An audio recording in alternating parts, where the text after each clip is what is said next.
Bismillahirrahmanirrahim. Assalamualaikum warahmatullahi wabarakatuh. Waalaikumsalam. Alhamdulillah, lakal hamdu bil iman, walakal hamdu bil islam, walakal hamdu bil ukhuwah.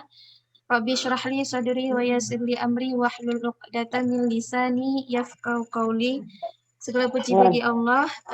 Pada siang hari ini Allah masih memberikan kita kenikmatan, ya, nikmat sehat. Semoga Bapak dan Ibu semua yang sudah bergabung di sini selalu dalam keadaan sehat walafiat, dan juga semua keluarga, anak-anak juga semua dalam keadaan sehat walafiat, sehat iman, sehat fisik, ya. Sehingga acara kita pada hari ini juga bisa, dan kita berharap acara kita pada hari ini juga diberkahi oleh Allah Subhanahu wa taala. Kami penitia mengucapkan selamat bergabung kepada semua peserta. Bagi yang belum bergabung, mungkin ada kawan yang belum bergabung, silahkan diinformasikan kepada kawan-kawan di sana yang belum bergabung, karena acara kita mulai. Ya, salawat bersalam pada junjungan Allah Nabi besar Muhammad SAW, suri teladan bagi kita semua dalam segala hal, dalam semua urusan. Pilar-pilar keluarga. Baik, untuk memberkahi pertemuan kita pada hari ini, mari kita sama-sama mendengarkan lantunan ayat suci Al-Quran yang akan dibacakan oleh Ustadz kita, Ustadz Zain. Kepada Ustadz kami persilakan dengan segala hormat. Sudah bergabung? Ustazah. Ya. Dia ini apa dia? Assalamualaikum warahmatullahi wabarakatuh. Waalaikumsalam warahmatullahi wabarakatuh.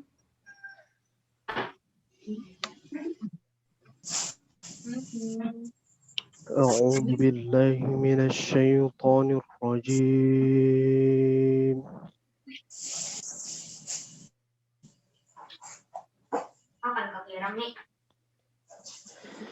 بسم الله الرحمن الرحيم.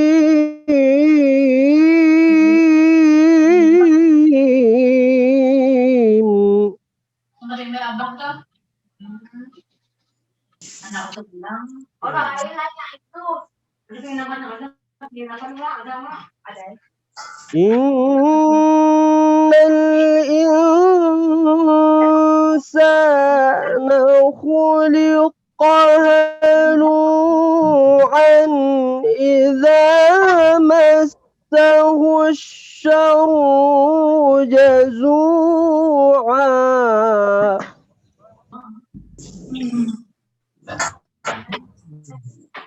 وإذا مسه الخير منوعا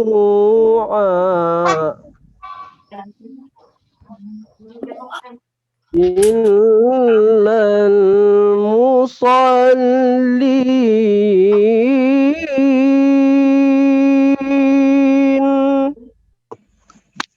Ada di Belma kakak. الذين هم على صلاتهم دائمون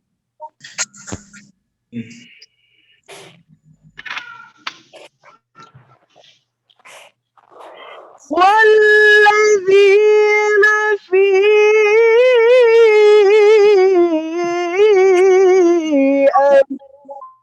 أموالهم حق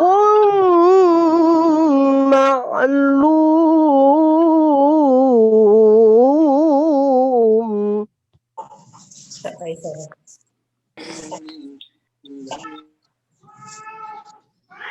للسائل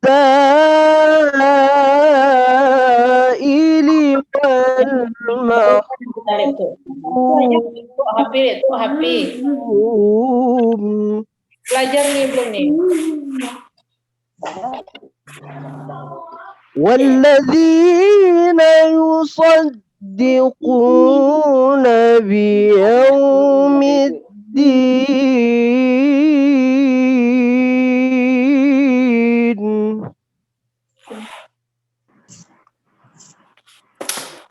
Itu tadi adik kayak gini kan.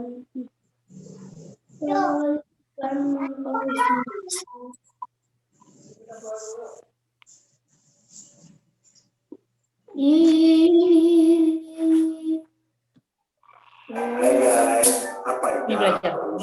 belajar. Buat bikin gerak kayak iklan. Nyatanya, Sprite dengan lemon lime enggak.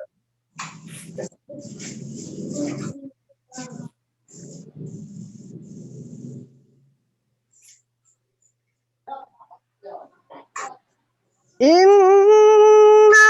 عذاب ربهم غير مأمون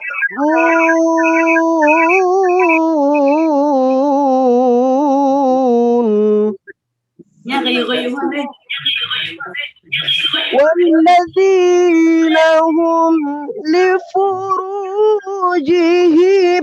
حافظون إلا على أزواجهم أو ما ملكت أيمانهم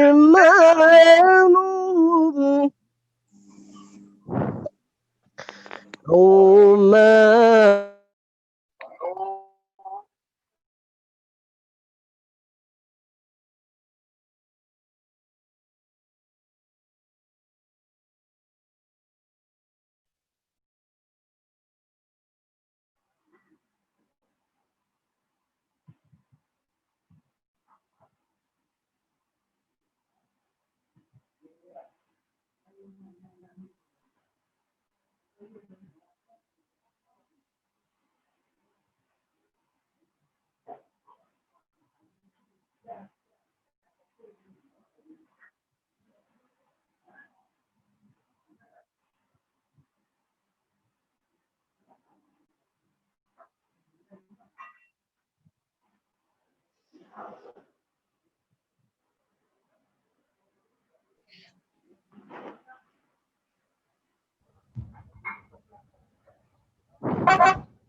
فمن ابتغى وراء ذلك فأولئك هم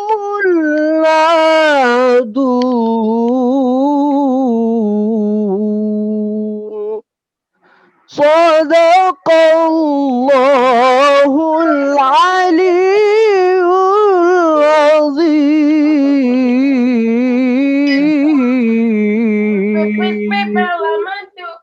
السلام عليكم ورحمة الله وبركاته. Waalaikumsalam warahmatullahi wabarakatuh. Alhamdulillah. Sadaqallah muadzin. Semoga dengan pembacaan ayat suci Al-Quran tadi, acara kita pada hari ini diberkahi oleh Allah Subhanahu wa taala. Dan terima kasih kami ucapkan kepada Ustadz Zain yang sudah bersedia membacakan lantunan ayat suci Al-Quran pada hari ini.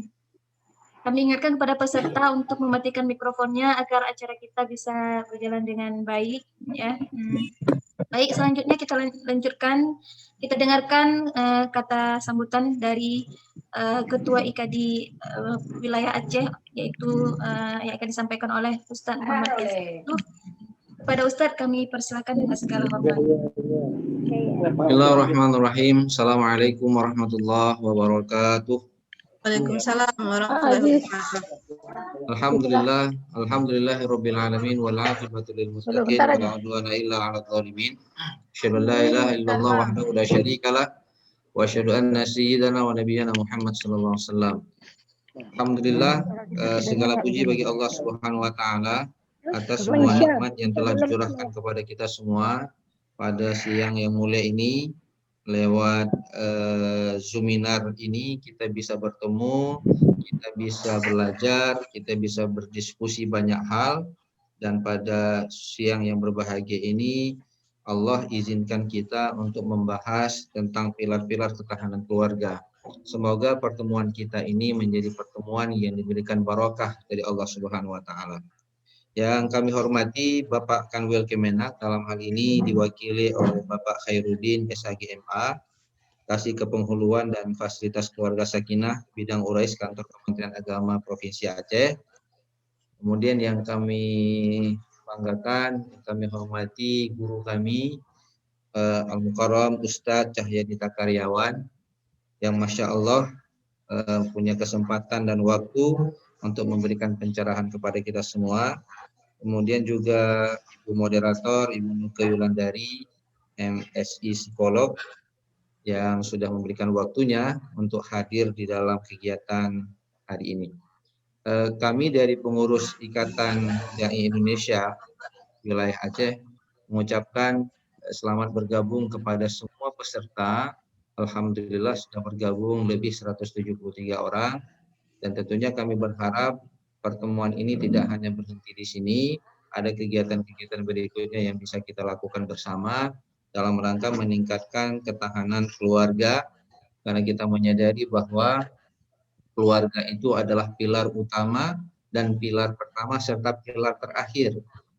Bagaimana kemudian anak-anak kita bisa tumbuh terbebas dari anasir-anasir yang merusak, dan keluarga merupakan pilar yang paling awal untuk memberikan pendidikan kepada anak-anak kita, yang berfungsi untuk membesarkan mereka, dan juga pilar yang kemudian bisa menghambat pengaruh-pengaruh negatif terhadap masa depan anak-anak kita. Oleh karena itu, Bapak Ibu yang dimuliakan oleh Allah, dengan acara ini tentunya bukan hanya kita mendiskusikan, menambah wawasan, tapi lebih utama pada sisi yang lain, bagaimana kemudian kita bisa mengokohkan rumah tangga kita. Otomatis kalau semua rumah tangga kaum muslimin itu semakin kokoh, melaksanakan fungsi keluarga secara maksimum, maka akan terbentuk masyarakat yang soleh. Kalau masyarakat yang soleh sudah terbentuk, maka pada akhirnya akan lahir sebuah negara yang dibangun dengan kesolehan. Bapak Ibu yang dimuliakan oleh Allah Subhanahu wa taala, sekali lagi kami juga mengatakan saya dari arena Muswil Ikatan Dai Indonesia, kita baru saja melaksanakan musyawarah wilayah dan alhamdulillah sudah terpilih ketua baru, dan saya mungkin akan memberikan ini sambutan yang terakhir sebagai ketua IKADI Aceh. Sudah 12 tahun saya menggawangi IKADI Aceh sejak tahun 2018, sejak tahun 2008 sampai tahun 2020.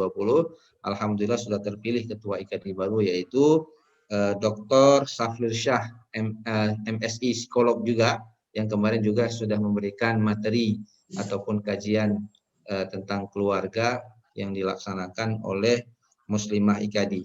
Mudah-mudahan pertemuan ini menjadikan pertemuan yang memberikan kebaikan kepada kita semua dan juga kepada bangsa dan negara yang kita cintai.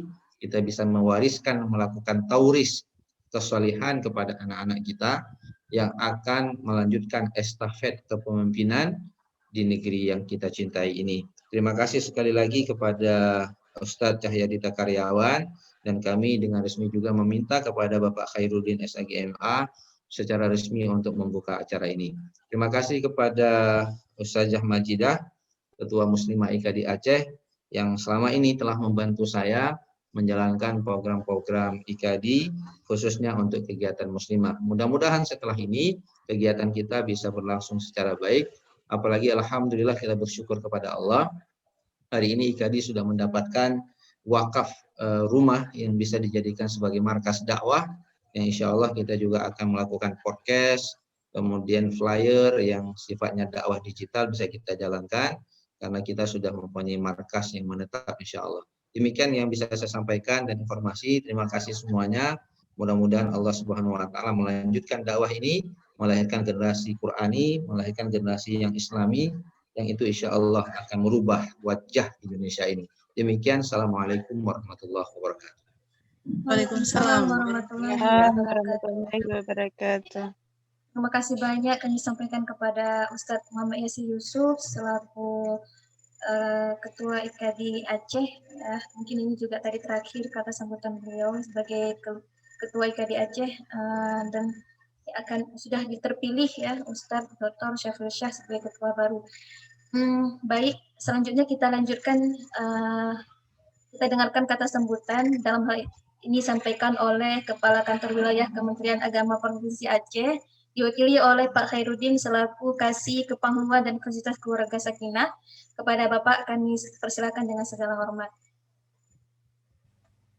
Terima kasih. Assalamualaikum warahmatullahi wabarakatuh. Warahmatullahi wabarakatuh. Alhamdulillah. Wassalatu wassalamu ala Rasulillah wa ala alihi wa ashabihi wa mawalah, amma ba'd. Qala Allah Ta'ala fil Qur'anil Karim, a'udzu billahi minasyaitonir rajim. Bismillahirrahmanirrahim. Wa min ayatihi an khalaqalakum min anfusikum azwajan litaskunu ilaiha wa ja'ala bainakum mawaddatan wa rahmah. Inna fi dzalika laayatin liqaumin yatafakkarun. Pertama, kita bersyukur pada Allah pada kesempatan yang baik ini. Kita telah dapat berkumpul walaupun dalam jarak jauh dengan sistem Zoom meeting yang insya Allah diadakan oleh IKD Aceh. Dan Alhamdulillah pada hari ini menurut informasi ada Musda yang sudah terpilih pengurus baru. Dan ini menjadi satu semangat baru, mudah-mudahan IKD ke depan bisa melaksanakan tugas-tugas ini lagi. Selanjutnya salawat dan salam kita sampaikan kepada baginda Rasulullah Muhammad SAW yang telah memberikan pandangan hidup sehingga kita memberikan inspirasi terhadap apa yang diberikan itu dan kita kembangkan dalam masyarakat di era kita.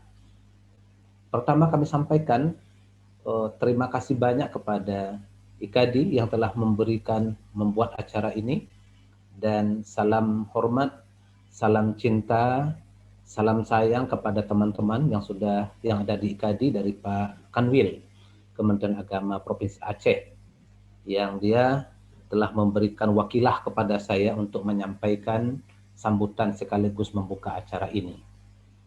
Yang perlu kami catat di sini pertama adalah bahwa beliau menyampaikan salah satu tugas dari Kementerian Agama itu adalah memfasilitasi bagaimana terbentuknya keluarga yang sakinah, mawaddah, warahmah di negara tercinta ini. Nah, Alhamdulillah pada hari ini kita melihat IKD sudah bergerak. Ini paling tidak adalah telah membantu pemerintah dalam rangka bagaimana memberikan pengajaran, pelajaran, penyuluhan kepada keluarga-keluarga kita di seluruh Indonesia ini. Terutama sekali adalah di Aceh. Yang kedua yang ingin kami sampaikan, bahwa tegaknya satu negara itu dimulai dari keluarga. Kita contohkan saja bahwa kalau ada seseorang yang kita lihat saling mencaci, yakinlah yang mencaci, yang dicaci itu adalah berasal dari keluarga. Kalau ada orang yang sedang kita menyaksikan merampok, mencela orang lain, kesewenang-wenangan, yakinlah bahwa dia berasal dari keluarga. Kalau begitu adalah mesti keluarga itu ada fungsi education, ada fungsi edukasi dan fungsi religi. Maka untuk itu penting buat kita untuk memberikan kesadaran kepada masyarakat. Salah satu apa yang dilakukan oleh IKD ini. Dan untuk itu kami memberikan apresiasi yang cukup tinggi kepada IKD sehingga bisa ditonton hampir 173 ya. 173. 203. Berapa? 204 gitu, Pak. 204 ya. Nah, kalau Iya. sudah 204 itu artinya adalah di waktu yang sama didengarkan oleh 204 dan insya Allah nanti akan kembali kepada keluarga dan disampaikan kepada keluarganya.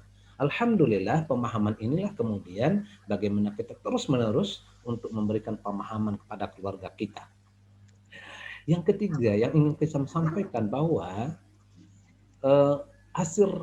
hasil rapat kami koordinasi dengan pusat bahwa Bapak Dirjen Bima Islam menyampaikan negara kita sedang akut perceraian. 1 tahun itu ada 2 juta pasang, ada 2 juta pasang dilakukan. Tetapi ada 400.000 orang cerai. Ada 400.000 pasangan itu cerai. 70% dari 400.000 itu adalah pernikahan yang di bawah 5 tahun. 80% dari 70% tadi itu adalah cerai yang dilakukan adalah cerai gugat. Maknanya adalah perempuan yang menggugat suaminya. Nah, kenapa ini bisa terjadi? Kenapa ini bisa terjadi? Boleh jadi adalah persoalan-persoalan yang ada tujuan dari perkawinan itu tidak dipahami dengan benar oleh generasi-generasi kita sekarang. Maka untuk itu adalah salah satu bentuk bagaimana mensosialisasikan kehidupan rumah tangga sebagai pilar terpenting dalam rangka membangun bangsa ini, penting adanya sosialisasi yang dilakukan oleh IKD ini. Maka sekali lagi kami sampaikan adalah bahwa apresiasi yang cukup tinggi kepada IKD, maka untuk itu bisa dijalankan di tahun-tahun ke depan. Keempat yang ingin kami sampaikan bahwa persoalan keluarga, semua orang bercita-cita untuk menciptakan keluarga sakinah. Untuk menciptakan keluarga sakinah. Yang kalau kita sampaikan, saya mengutip beberapa istilah yang dikembangkan oleh beberapa tokoh agama di Aceh adalah bahwa sakinah itu diambil dari kata bahasa Acehnya kalau sikin itu adalah pisau itu adalah sesuatu yang difungsikan untuk menyembelih hewan misalnya, harus dengan pisau yang tajam. Maka kalau kita mentransfer ke dalam sakinah itu adalah bahwa bagaimana dia tajam melihat kebutuhan pasangannya. Sehingga apapun yang dibutuhkan oleh pasangannya tentu bisa direalisasikan dalam kehidupan. Banyak referensi yang kita baca tentang persoalan-persoalan keluarga sakinah ini. Persoalan sakinah sebenarnya itu bagaimana kita tentram berada pada pasangan kita. Kalau saya ingin menyampaikan kepada saudara-saudara semuanya adalah kalau kita sudah berkomitmen untuk berkeluarga, mesti harus dimulai dari nol. Harus dimulai dari nol. Misalnya begitu seseorang mau menikah dengan seseorang yang lain, pasangan itu, maka kedua pasangan itu mesti melihat ke angka nol. Angka nol yang kita maksudkan adalah bahwa kalau dia adalah orang yang kaya, mesti nolkan di hadapan pasangannya. Kalau dia orang yang cantik, mesti nol di hadapan pasangannya. Kalau dia adalah orang yang berpangkat, berkedudukan, orang kaya, berkuasa dan sebagainya, nikah dengan seseorang mesti dalam kapasitas nol, sehingga dari nol itu dia mulai untuk membina keluarganya. Sehingga dari nol itu pula lah tidak ada nilai untuk saling menyombongkan diri, bahwa dari nol itu pula seseorang itu tidak akan mampu melakukan kesewenang-wenangan terhadap pasangannya. Maka kalau kita lihat di dalam konsep yang ditawarkan oleh Zakiyah Derajat misalnya, ada 5 keluarga sakinah itu ditopang. Pertama sekali adalah mesti dengan cinta. Cinta, maka cinta yang kita maksudkan itu adalah tidak boleh ada paksaan, tidak boleh ada intervensi dari seseorang untuk memaksa orang lain. Yang kedua, perkawinan itu mesti dengan komunikatif. Tidak ada dusta di antara kita. Yang ketiga, perkawinan itu mesti dengan konsep-konsep saling sehat menasihati. Yang keempat adalah perkawinan itu mesti dengan silaturahmi. Bangunan konstruksi keluarga seperti inilah yang insya Allah kalau seandainya kita terapkan dalam kehidupan kita, kita akan menjadi keluarga yang sakinah, mawaddah warahmah. Maka saya sekali lagi saya sampaikan melalui mulut saya ini, dari Pak Kanwil Kementerian Agama Provinsi Aceh menyampaikan kepada IKD sekali lagi apresiasi yang cukup tinggi. Mudah-mudahan kegiatan ini terus bisa bekerja sama dalam melaksanakan kegiatan-kegiatan selanjutnya. Dengan demikian, sambil mengucapkan Bismillahirrahmanirrahim, acara pilar-pilar keluarga sakinah dengan resmi dinyatakan dibuka. Demikian, Assalamualaikum warahmatullahi wabarakatuh. Waalaikumsalam warahmatullahi wabarakatuh. Terima kasih banyak kami sampaikan kepada Pak Khairuddin atas kata sambutannya yang sudah menjadi pemantik untuk materi kita pada hari ini. Semoga ke depan bisa terus bekerja sama dan berkoordinasi dengan baik dalam melakukan berbagai agenda ke depannya. Baik, para peserta sekalian, kita sudah masuk ke dalam acara inti. Alhamdulillah sudah bergabung 215 peserta dan di sini juga sudah bergabung pemateri kita Ustadz Tahyadi Takaryawan. Dan acara kita akan dipandu oleh moderator kita Ibu Nuke Yulandari. Dari saya bacakan nih ada ditampilkan biodata beliau staf pengajar Prodi Psikologi Unsyah, juga founder OASE Aceh, bidik layanan konsultasi psikologi. Motto hidup beliau, ingat 5 perkara sebelum 5 perkara. Tanpa berpanjang mukadimah, saya selaku host pada hari ini mempersilahkan kepada Ibu Nuke selaku moderator untuk memimpin materi kita pada hari ini. Terima kasih, silakan Bu Nuke. Ya, Waalaikumsalam warahmatullahi wabarakatuh. Terima kasih Bu Majindah yang telah memberikan acara ini pada saya. Saya mulai, Bismillahirrahmanirrahim. Assalamualaikum warahmatullahi wabarakatuh. Waalaikumsalam warahmatullahi wabarakatuh. Raditu billahi rabbil alamin dina wa bi Muhammad nabi wa rasulullah rabbi sahri sadri wa yassiril amri wal uqdata min lisani yafqahu qawli. Segala puji milik Allah yang telah berkehendak mempertemukan kita dalam seminar virtual ini. Bapak Ibu sekalian, mari kita niatkan kegiatan ini sebagai ibadah kepada Allah yang nanti Allah bayar sempurna pahalanya di akhirat nanti. Selanjutnya, salawat bering salam kita sampaikan kepada junjungan kita Nabi besar Muhammad SAW, keluarga dan sahabat. Mudah-mudahan kita termasuk pengikut setia beliau sampai akhir hayat kita.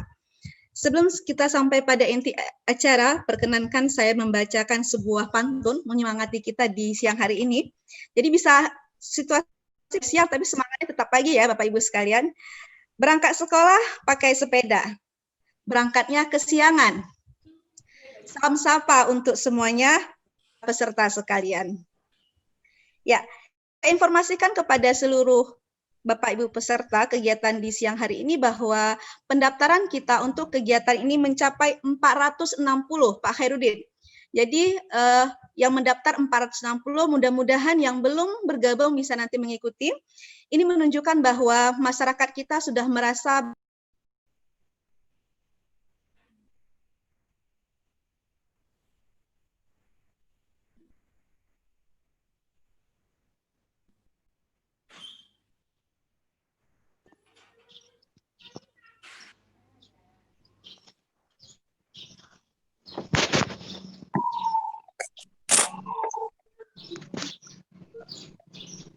Halo, Assalamualaikum, Bu Nuke. mohon maaf tadi saya terkeluarkan. Oh iya. Saya ulangi. Bapak Ibu sekalian, saya informasikan bahwa seluruh peserta yang mendaftar kegiatan ini sejumlah 460 orang. Ini menunjukkan bahwa masyarakat kita semakin sadar betapa pentingnya ilmu tentang ketahanan keluarga. Kemudian peserta terdiri laki-laki dan perempuan dari unsur KUA, akademisi, ibu rumah tangga, LSM. Mudah-mudahan kita semua bersinergi dalam kegiatan ini sebagai upaya untuk mempertahankan rumah tangga kita. Baik, kemudian saya informasikan kepada Bapak Ibu sekalian sebagai peserta kegiatan ini, pastikan Anda mengisi absensi. Kemudian kalau memungkinkan, saya mengharapkan Bapak Ibu sekalian menghidupkan kamera. Apabila tidak memungkinkan karena alasan sinyal, saya maklumi. Kemudian mohon semuanya mematikan mic saat berlangsungnya acara supaya kita sempurna mendapatkan informasi dari Bapak Guru kita. Kemudian Pertanyaan terkait dengan materi mohon disampaikan melalui chat room. Satu peserta, satu pertanyaan. Saya pikir cukup jelas ya tata tertib yang kita harus taati selama proses acara. Baik Bapak Ibu sekalian, saya bacakan biodata dari guru kita yang luar biasa hari ini, yaitu Bapak Cahyadi Taka Irawan, penulis buku, kemudian konselor keluarga. Pendidikan beliau merupakan lulusan Fakultas Farmasi UGM, pendidikan profesi apoteker UGM, kemudian program pendidikan reguler angkatan 45, Lembaga Ketahanan Nasional Lemhanas tahun 2010, kemudian mengikuti pendidikan konselor keluarga. Pengalaman organisasi yang pernah beliau ikuti, Wonderful Family Institute, Jogja Family Center, Ikatan Alumni Lemhanas. Penghargaan yang beliau peroleh, penulis buku berbahasa Indonesia terbaik tahun 2006 dari Kementerian Pendidikan Nasional RI. Selanjutnya Best People Choice tahun 2014 dari Kompasiana, kemudian memperoleh PIN emas penggiat ketahanan keluarga tahun 2019 dari Gubernur Daerah Istimewa Yogyakarta Sultan Hamengkubuwono X. Kemudian aktivitas beliau, penulis buku, senior editor PT Era, Adi Citra Intermedia, konselor di Jogja Family Center, pembina Wonderful Family Institute, pengasuh pengajian pernak-pernik rumah tangga, pembina sekolah Ibu Yogyakarta, pembina sekolah Ayah Yogyakarta, selanjutnya pengasuh kelas menulis buku Aliniaku, pengasuh kelas pernikahan, pengasuh kelas Wonder Families Online. Demikian segudang prestasi yang diperoleh oleh Bapak yang terhormat. Waktu dan tempat saya persilakan pada Bapak Cahyadi Takaryawan. Silakan Bapak dengan segala hormat.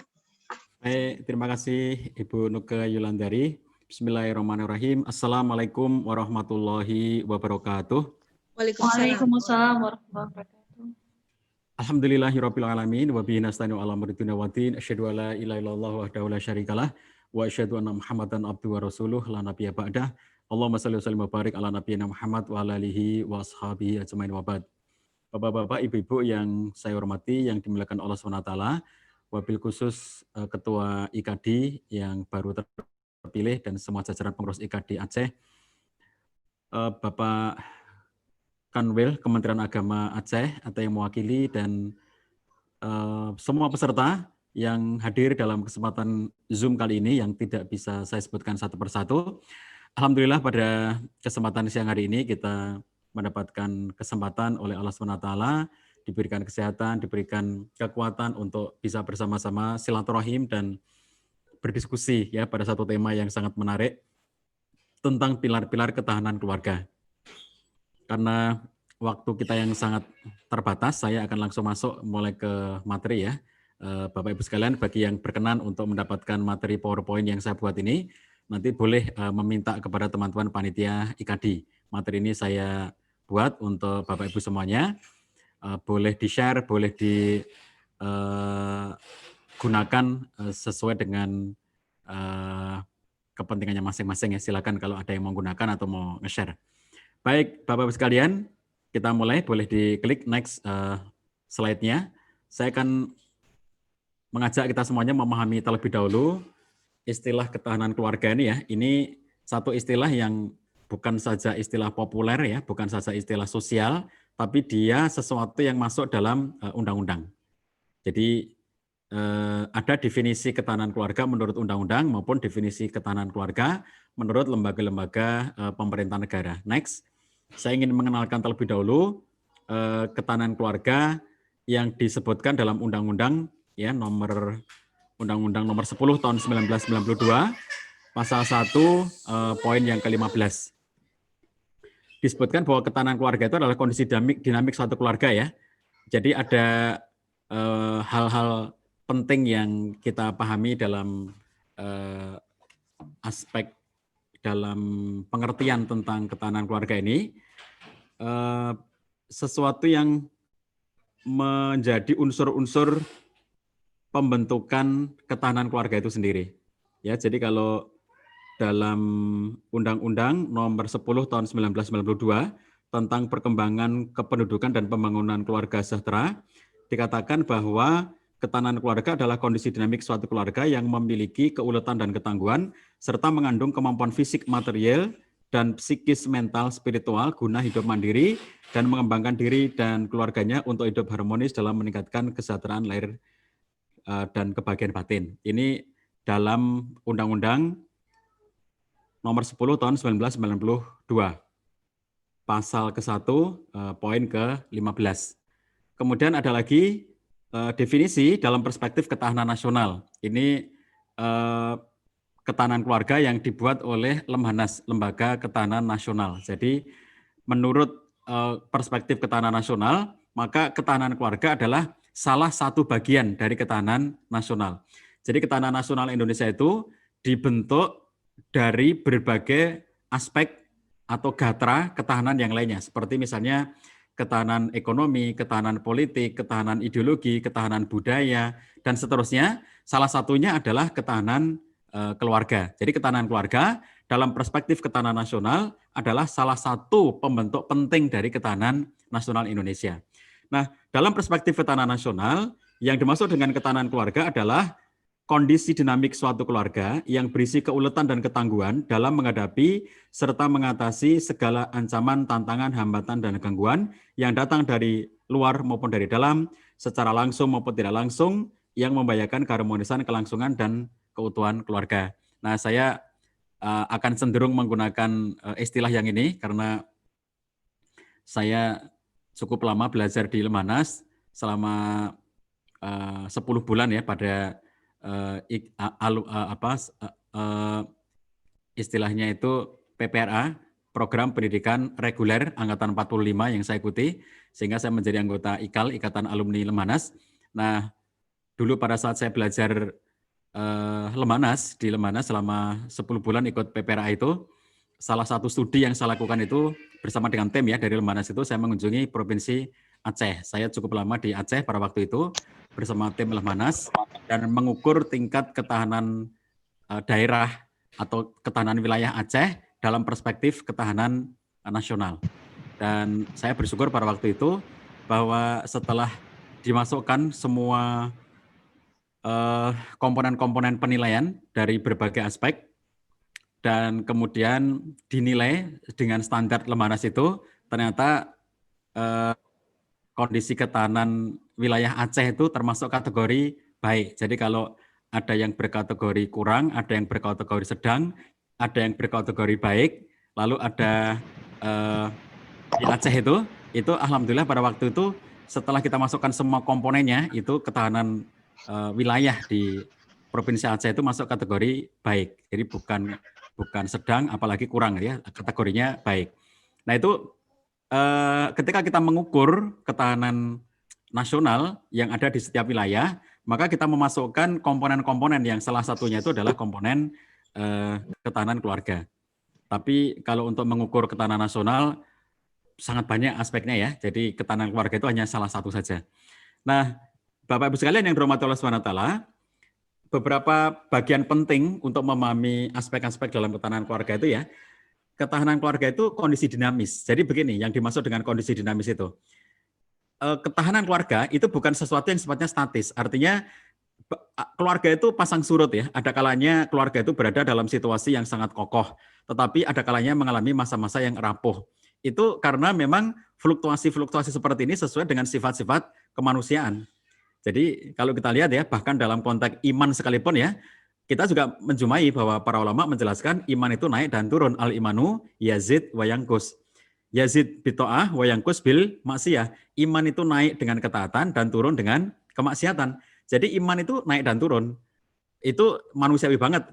Oleh karena itu maka karena keluarga itu dibangun oleh unsur-unsur pembentuknya adalah manusia, yang sifat dari manusia itu adalah fluktuatif, sangat dinamis, maka ketahanan keluarga juga sesuatu yang sifatnya dinamis. Jadi ada kalanya memiliki nilai yang tinggi, ada kalanya memiliki nilai yang kurang atau bahkan kadang-kadang rendah. Jadi kondisi ketahanan keluarga itu nggak pernah flat gitu ya. Misalnya seandainya kita punya tolok ukurnya, lalu kita ukur ketahanan keluarga dari setiap keluarga kita, kalau sekarang itu mencapai situasi baik misalnya, itu bukan berarti bahwa untuk selamanya akan baik. sebaliknya, kalau sekarang itu diukur dan ternyata hasilnya itu kurang baik misalnya, bukan berarti bahwa selamanya akan kurang baik gitu. Jadi ini dipahami bahwa yang namanya ketahanan keluarga itu sesuatu yang sifatnya dinamis ya, bukan sesuatu yang sifatnya statis. Kemudian isi dari ketahanan nasional itu adalah keuletan dan ketangguhan. Bapak-Ibu sekalian yang dirahmati Allah SWT, keluarga itu disebut memiliki daya tahan, memiliki ketahanan yang baik apabila ulet dan tangguh. Kita lihat kalau Bapak-Ibu sekalian perhatikan ya dalam kehidupan kita sehari-hari, ada keluarga-keluarga yang sangat rentan ketika mereka menghadapi satu masalah, cepat sekali keluarga itu menjadi retak, bahkan menjadi hancur ya. Keluarga yang akhirnya menjadi kandas, tidak bisa langgeng kehidupan rumah tangganya, karena mereka tidak memiliki keuletan dan ketangguhan. Jadi kalau keluarga itu punya keuletan dan ketangguhan, maka menghadapi berbagai macam dinamika, menghadapi berbagai macam masalah, menghadapi berbagai macam perbedaan, menghadapi berbagai macam konflik, pertengkaran antara suami dan istri, termasuk apalagi dalam situasi-situasi berat seperti sekarang ya, pandemi, itu kalau punya keuletan dan ketangguhan, itu akan sanggup untuk menghadapi itu semuanya dengan baik. Nah, gunanya apa? Keuletan dan ketangguhan itu gunanya adalah untuk menghadapi apa yang sering disebut oleh Lemhanas sebagai ATHG, yaitu ancaman, tantangan, hambatan, dan gangguan. Ini bahasa-bahasa yang biasa berkembang di Lemhanas ya, saya gunakan itu karena saya alumni Lemhanas. Jadi kalau kita melihat pentingnya apa, keuletan dan ketangguhan itu, pentingnya adalah untuk menghadapi ATHG. Keluarga semuanya ya, siapapun keluarga, dimanapun keluarga itu berada, itu selalu memiliki apa yang disebut sebagai ancaman, tantangan, hambatan, dan gangguan ATHG. Baik yang datangnya itu dari luar maupun dari dalam, artinya dari luar keluarga kita, seperti misalnya teknologi, kemudian internet, kemudian gadget, kemudian pengaruh-pengaruh dari budaya-budaya dari luar Indonesia, dan seterusnya, karena masuk melalui teknologi, tapi juga bisa jadi dari dalam, yaitu dari rumah tangga kita sendiri, dari unsur-unsur yang ada di keluarga kita sendiri. Kemudian problem itu masuk ke dalam keluarga kita, ATHG itu ya, ancaman, tantangan, hambatan, gangguan itu bisa yang sifatnya langsung maupun yang tidak langsung. Langsung itu langsung berhadapan dengan keluarga kita, tetapi ada juga yang tidak langsung. Bisa jadi karena situasi global lalu mempengaruhi kondisi keluarga kita. Nah, ini sesuatu yang kalau punya keuletan dan ketangguhan, apapun bentuk ATHG-nya, dari luar maupun dari dalam, langsung maupun tidak langsung, keluarga itu akan tetap utuh, keluarga itu akan tetap berada dalam situasi yang kokoh menghadapi berbagai macam dinamikanya. Nah, ATHG itu pada dasarnya bisa membahayakan keharmonisan, kelangsungan, serta keutuhan keluarga. Jadi ATHG di dalam keluarga itu ya, Bapak-Ibu sekalian, dia bukan hanya mengancam keutuhan. Kalau keutuhan itu contohnya begini, keluarga yang divorce, bercerai, itu berarti keluarga tidak utuh lagi. Keluarga itu sudah selesai, sejarahnya sampai di situ. Tapi bisa jadi keluarga itu tetap utuh sebagai satu keluarga dalam artian mereka tetap sebagai satu rumah tangga, tidak bercerai, bertahan dalam kondisi kehidupan berumah tangga, tapi tidak harmonis gitu. Jadi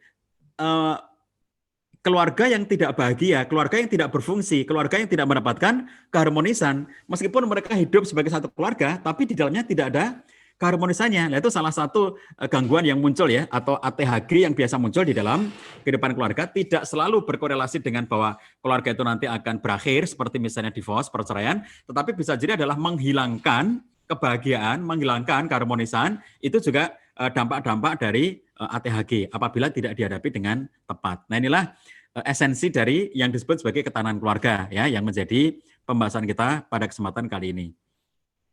Nah, Bapak-Ibu sekalian, pilar-pilar ketahanan keluarga itu ada sangat banyak dan kita bisa melihat dari berbagai macam dimensinya.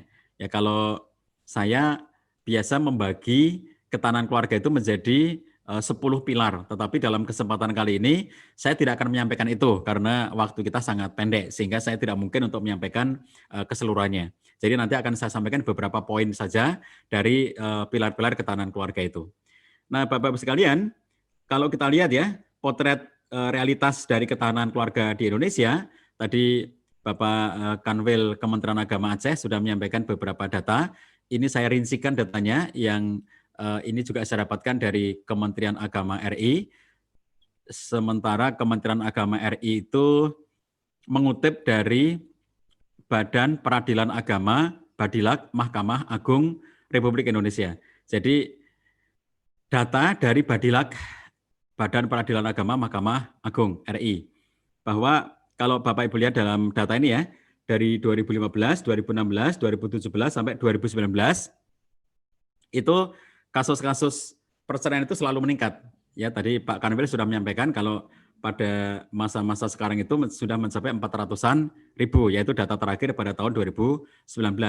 Padahal di 2015 itu masih di kisaran angka 394 ribu kasus perceraian, meningkat ke 2016 menjadi 401 ribu, 2017 menjadi 415 ribu, 2018 menjadi 444 ribu, 2019 menjadi 480 ribu. Itu dari segi jumlahnya kita lihat konsisten naik.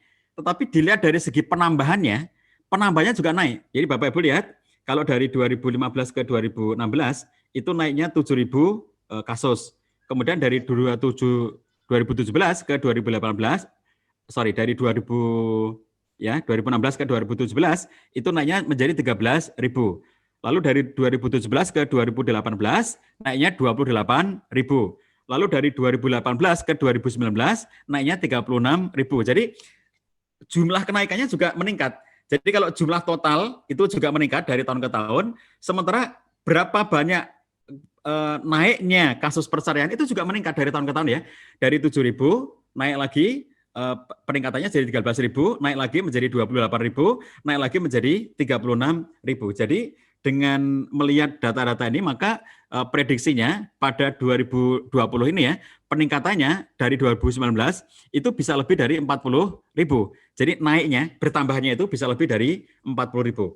Jadi kalau kita asumsikan naiknya itu 40.000 saja ya, tidak usah dilebihkan supaya gampang hitungnya gitu, dan supaya perkiraannya itu hanya perkiraan yang umum saja gitu ya. Jadi kalau dari 2019 naiknya itu 40.000 dengan prediksi kenaikan 40.000, maka di 2020 akhir ini belum ada datanya Bapak-Ibu sekalian. Yang 2020 ini belum ada datanya karena belum selesai 2020 ya. Jadi masih menunggu pengumuman dari Kementerian Agama. Diprediksi dengan kenaikan sekitar 40.000 itu maka akan terjadi 520.000 kasus perceraian di tahun 2020 ini. Ini belum dihitung dengan peningkatan perceraian yang muncul akibat dari pandemi. Karena di berbagai negara, pandemi itu telah menyebabkan peningkatan jumlah perceraian. Makanya bagi Bapak Ibu sekalian yang menyaksikan atau mencermati data-data dari berbagai macam negara, nanti akan terkejut bahwa ternyata di masa pandemi jumlah perceraiannya jauh lebih banyak dibandingkan dengan masa-masa sebelum pandemi, dengan peningkatan yang sangat tajam. Nah, kalau kita asumsikan dengan pertambahan yang seperti tahun-tahun sebelumnya dalam artian tidak dihitung dengan pandemi saja ya, maka dengan asumsi pertambahan sekitar 40.000, maka pada 2020 ini totalnya sekitar ada 520.000 kasus perceraian atau setara dengan 1.426 kasus cerai setiap harinya atau 59 cerai setiap jamnya. Jadi Bapak Ibu, setiap jam ada 59 perceraian di Indonesia. Itu artinya setiap menit, hampir tiap menit ada satu perceraian. Jadi menit sekarang ini totalitas di Indonesia ada satu orang bercerai. Menit sebentar lagi nanti ada satu lagi orang bercerai. Menit sebentar lagi nanti ada satu lagi orang bercerai. Jadi rata-rata di Indonesia di akhir 2020 ini hampir setiap menit terjadi satu kasus perceraian ya. Jadi artinya kalau kita lihat ini menjadi sangat menyedihkan bagi kita ya. 59 cerai tiap jam. Jadi nyaris 1 menit 1 gitu. Nah, inilah potret, salah satu contoh potret ketahanan nasional di bidang keluarga, ketahanan keluarga di Indonesia. Next. Nah, Bapak Ibu sekalian yang dirahmati Allah SWT, maka penting bagi kita untuk memahami pilar-pilar ketahanan keluarga ya. Jadi kita nggak mungkin ya menghadirkan keluarga itu tanpa masalah, itu nggak mungkin. Jadi jangan mengatakan bahwa keluarga sakinah adalah keluarga yang tidak punya masalah. Nah, kalau kita mendefinisikan begitu, berarti nggak ada keluarga sakinah di muka bumi ini. Keluarga sakinah juga punya masalah. Keluarga sakinah juga punya konflik. Keluarga sakinah juga punya persoalan. Semua keluarga punya persoalan. Di dalam keluarganya Nabi Shallallahu Alaihi Wasallam juga terjadi konflik. Hadis sahih yang menceritakan bagaimana Nabi Sallallahu Alaihi Wasallam konflik dengan Aisyah, kemudian Nabi meminta tolong kepada Abu Bakar untuk menjadi mediator, penengah di antara mereka berdua. Lalu Abu Bakar datang dan ternyata tidak menjadi penengah, tetapi justru menampar Aisyah, karena Aisyah itu anaknya Abu Bakar. Jadi si Abu Bakar itu dia tidak mau bahwa anaknya itu menyakiti hati Nabi Sallallahu Alaihi Wasallam, yang semestinya Abu Bakar dihadirkan oleh Nabi itu untuk menjadi mediator, penengah di antara mereka. Tetapi ternyata Abu Bakar justru membela Nabi Sallallahu Alaihi Wasallam dan memukul, menampar Aisyah, anak perempuannya. Sehingga Nabi sempat kaget dan akhirnya Nabi mengatakan, bukan untuk ini aku menghadirkan kamu gitu. Dan sampai terlontar dari Nabi Sallallahu Alaihi Wasallam, kalau seperti ini yang kamu lakukan, maka aku tidak akan pernah memanggil kamu atau meminta tolong kepada kamu lagi apabila ada masalah dengan Aisyah. Nah, jadi ini kalau kita lihat ya, bagaimana di dalam setiap keluarga pasti ada masalahnya. Apa yang membedakan antara keluarga sakinah dengan keluarga yang tidak sakinah, Bapak-Ibu sekalian? Jadi yang membedakan adalah di dalam keluarga sakinah itu mereka cepat keluar dari masalah, cepat menyelesaikan masalahnya, cepat menghadapi dan menyelesaikan konfliknya. Jadi tidak dibedakan berdasarkan apakah ada masalah atau tidak ada masalah. Kalau seperti itu, semua keluarga itu pasti punya masalah, semua keluarga punya konflik, semua keluarga punya problematika. Tetapi di dalam keluarga sakinah, mereka cepat keluar dari problemnya, mereka cepat selesai masalahnya, mereka cepat bisa mendamaikan konflik di antara mereka. Nah, ini bedanya antara yang keluarga sakinah dengan yang tidak sakinah. Baik, Bapak-Ibu sekalian. Nah, pilar-pilar yang ingin saya sampaikan dalam kesempatan kali ini, yang nomor satu adalah dalam perspektif prinsip, ya. Jadi pilar-pilar yang tinjauannya adalah tinjauan prinsip. Ada satu studi yang dilakukan oleh John DeFriend dan timnya tentang strong family, keluarga yang kokoh, di mana di antara hasil-hasil studi yang dilakukan oleh John DeFriend itu ya, yang dia lakukan studinya itu lebih dari 30 tahun, di lebih dari 40 negara, di antara hasil penting yang menjadi kesimpulan John DeFriend adalah bahwa semua masalah di muka bumi ini itu bisa bermula dan juga berakhir di dalam keluarga.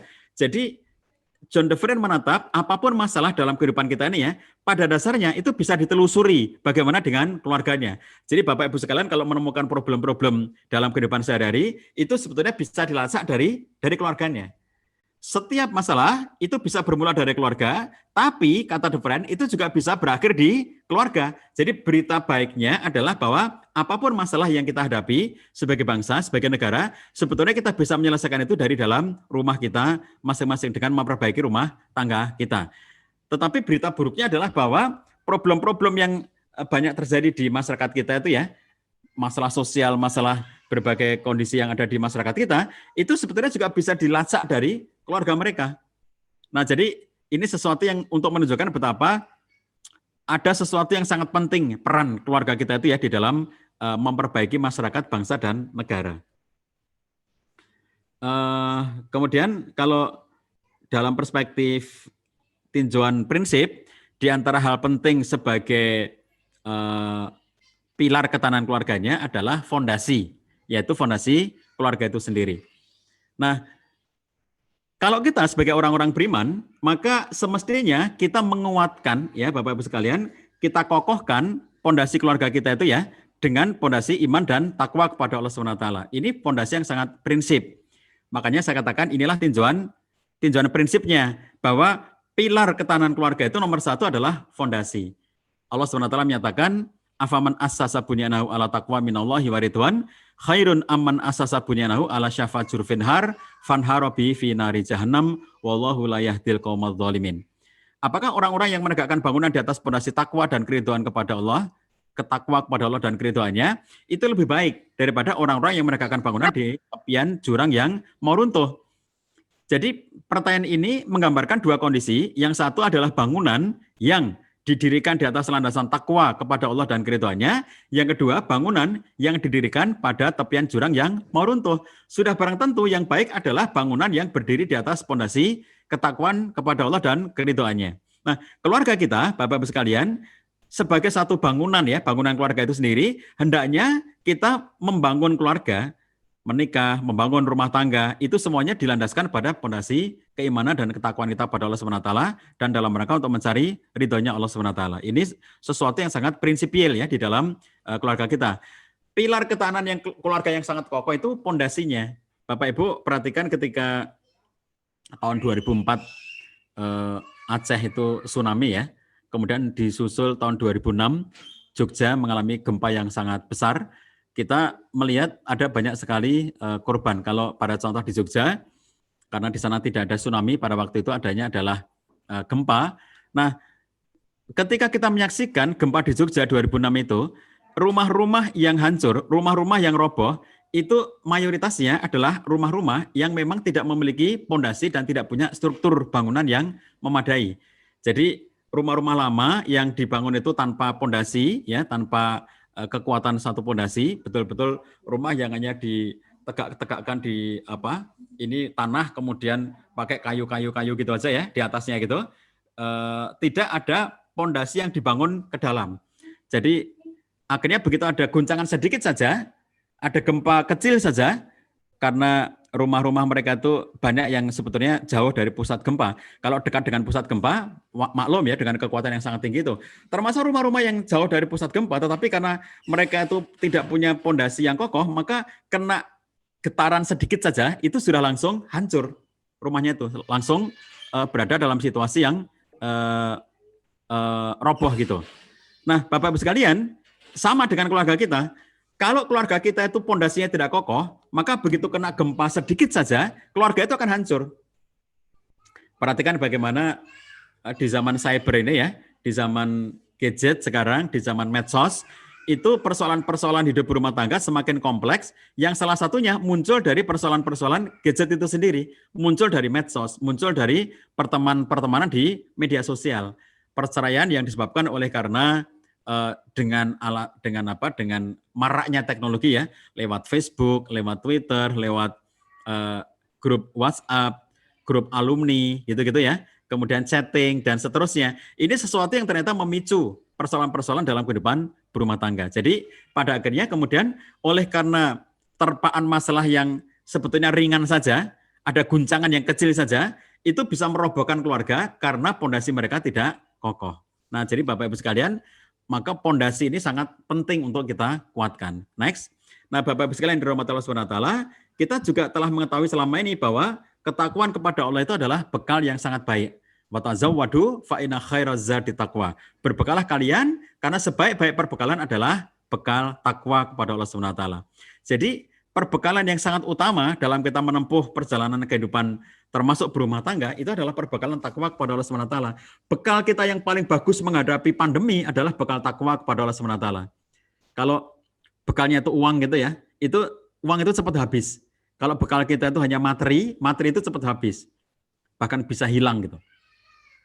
Begitu materinya hilang, uangnya habis, ya berarti bekalnya sudah nggak ada lagi.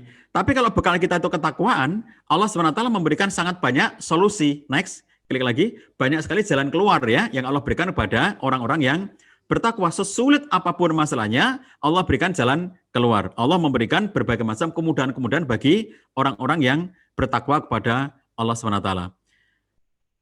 Wa may yattaqillaha yaj'al lahu makhraja. Barang siapa yang bertakwa kepada Allah, maka Allah akan memberikan jalan keluar, makhraja. Bahkan ketika masalah itu di dalam persoalan ekonomi, di masa pandemi sekarang yang susah bertahan, kita semuanya terdampak, berat banget ekonominya. Allah memberikan jalan keluar bagi orang-orang yang bertakwa. Wa yarzuqhu min haitsu la yahtasib. Allah berikan rezeki dari arah yang tidak diduga-duga.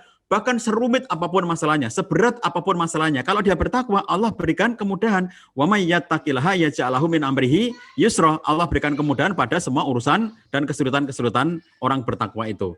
Dan Allah telah menjanjikan wattaqullah wa yu'allimukumullah. Bertakwalah kepada Allah, Allah akan mengajari kamu semuanya. Allah akan memberikan ilmu kepada kamu semuanya. Jadi kalau orang-orang bertakwa itu ya, Bapak Ibu sekalian, itu Allah berikan ilmunya, Allah berikan ajarannya, Allah berikan pengetahuan kepada kita untuk keluar dari masalah. Kalau kita sulit ya, misalnya contohnya nih, dalam kehidupan berumah tangga, kita itu meskipun misalnya di antara Bapak Ibu ini ya dulunya ketika menikah sudah diawali dengan pembekalan pranikah. Misalnya ada program dari pemerintah namanya Suscatin, kursus calon pengantin. Kemudian IKD misalnya ya membuat program pembekalan pranikah misalnya. Kemudian ada program dari pemerintah Aceh misalnya gitu ya, memberikan pembekalan tentang bagaimana pernikahan. Meskipun kita hidup berumah tangga itu diawali dengan belajar ya, tetapi tetap saja sebanyak apapun pembelajaran yang pernah kita dapatkan, sebelum menikah itu tidak bisa mencukupi untuk kita gunakan menyelesaikan semua persoalan dalam kehidupan berumah tangga. Jadi sebanyak apapun kita belajar, tidak akan pernah bisa cukup untuk menyelesaikan semua persoalan dalam kehidupan berumah tangga kita. Tapi kalau kita bertakwa kepada Allah SWT, begitu ada hal yang kita tidak tahu, Allah beritahu caranya. Misalnya ya, kalau sepasang pengantin, laki-laki dan perempuan mau menikah, lalu mereka belajar, ikut kursus calon pengantin, ikut pembekalan pranikah, lalu kemudian mereka belajar tentang fikih munakahat, fikih berumah tangga, dan seterusnya.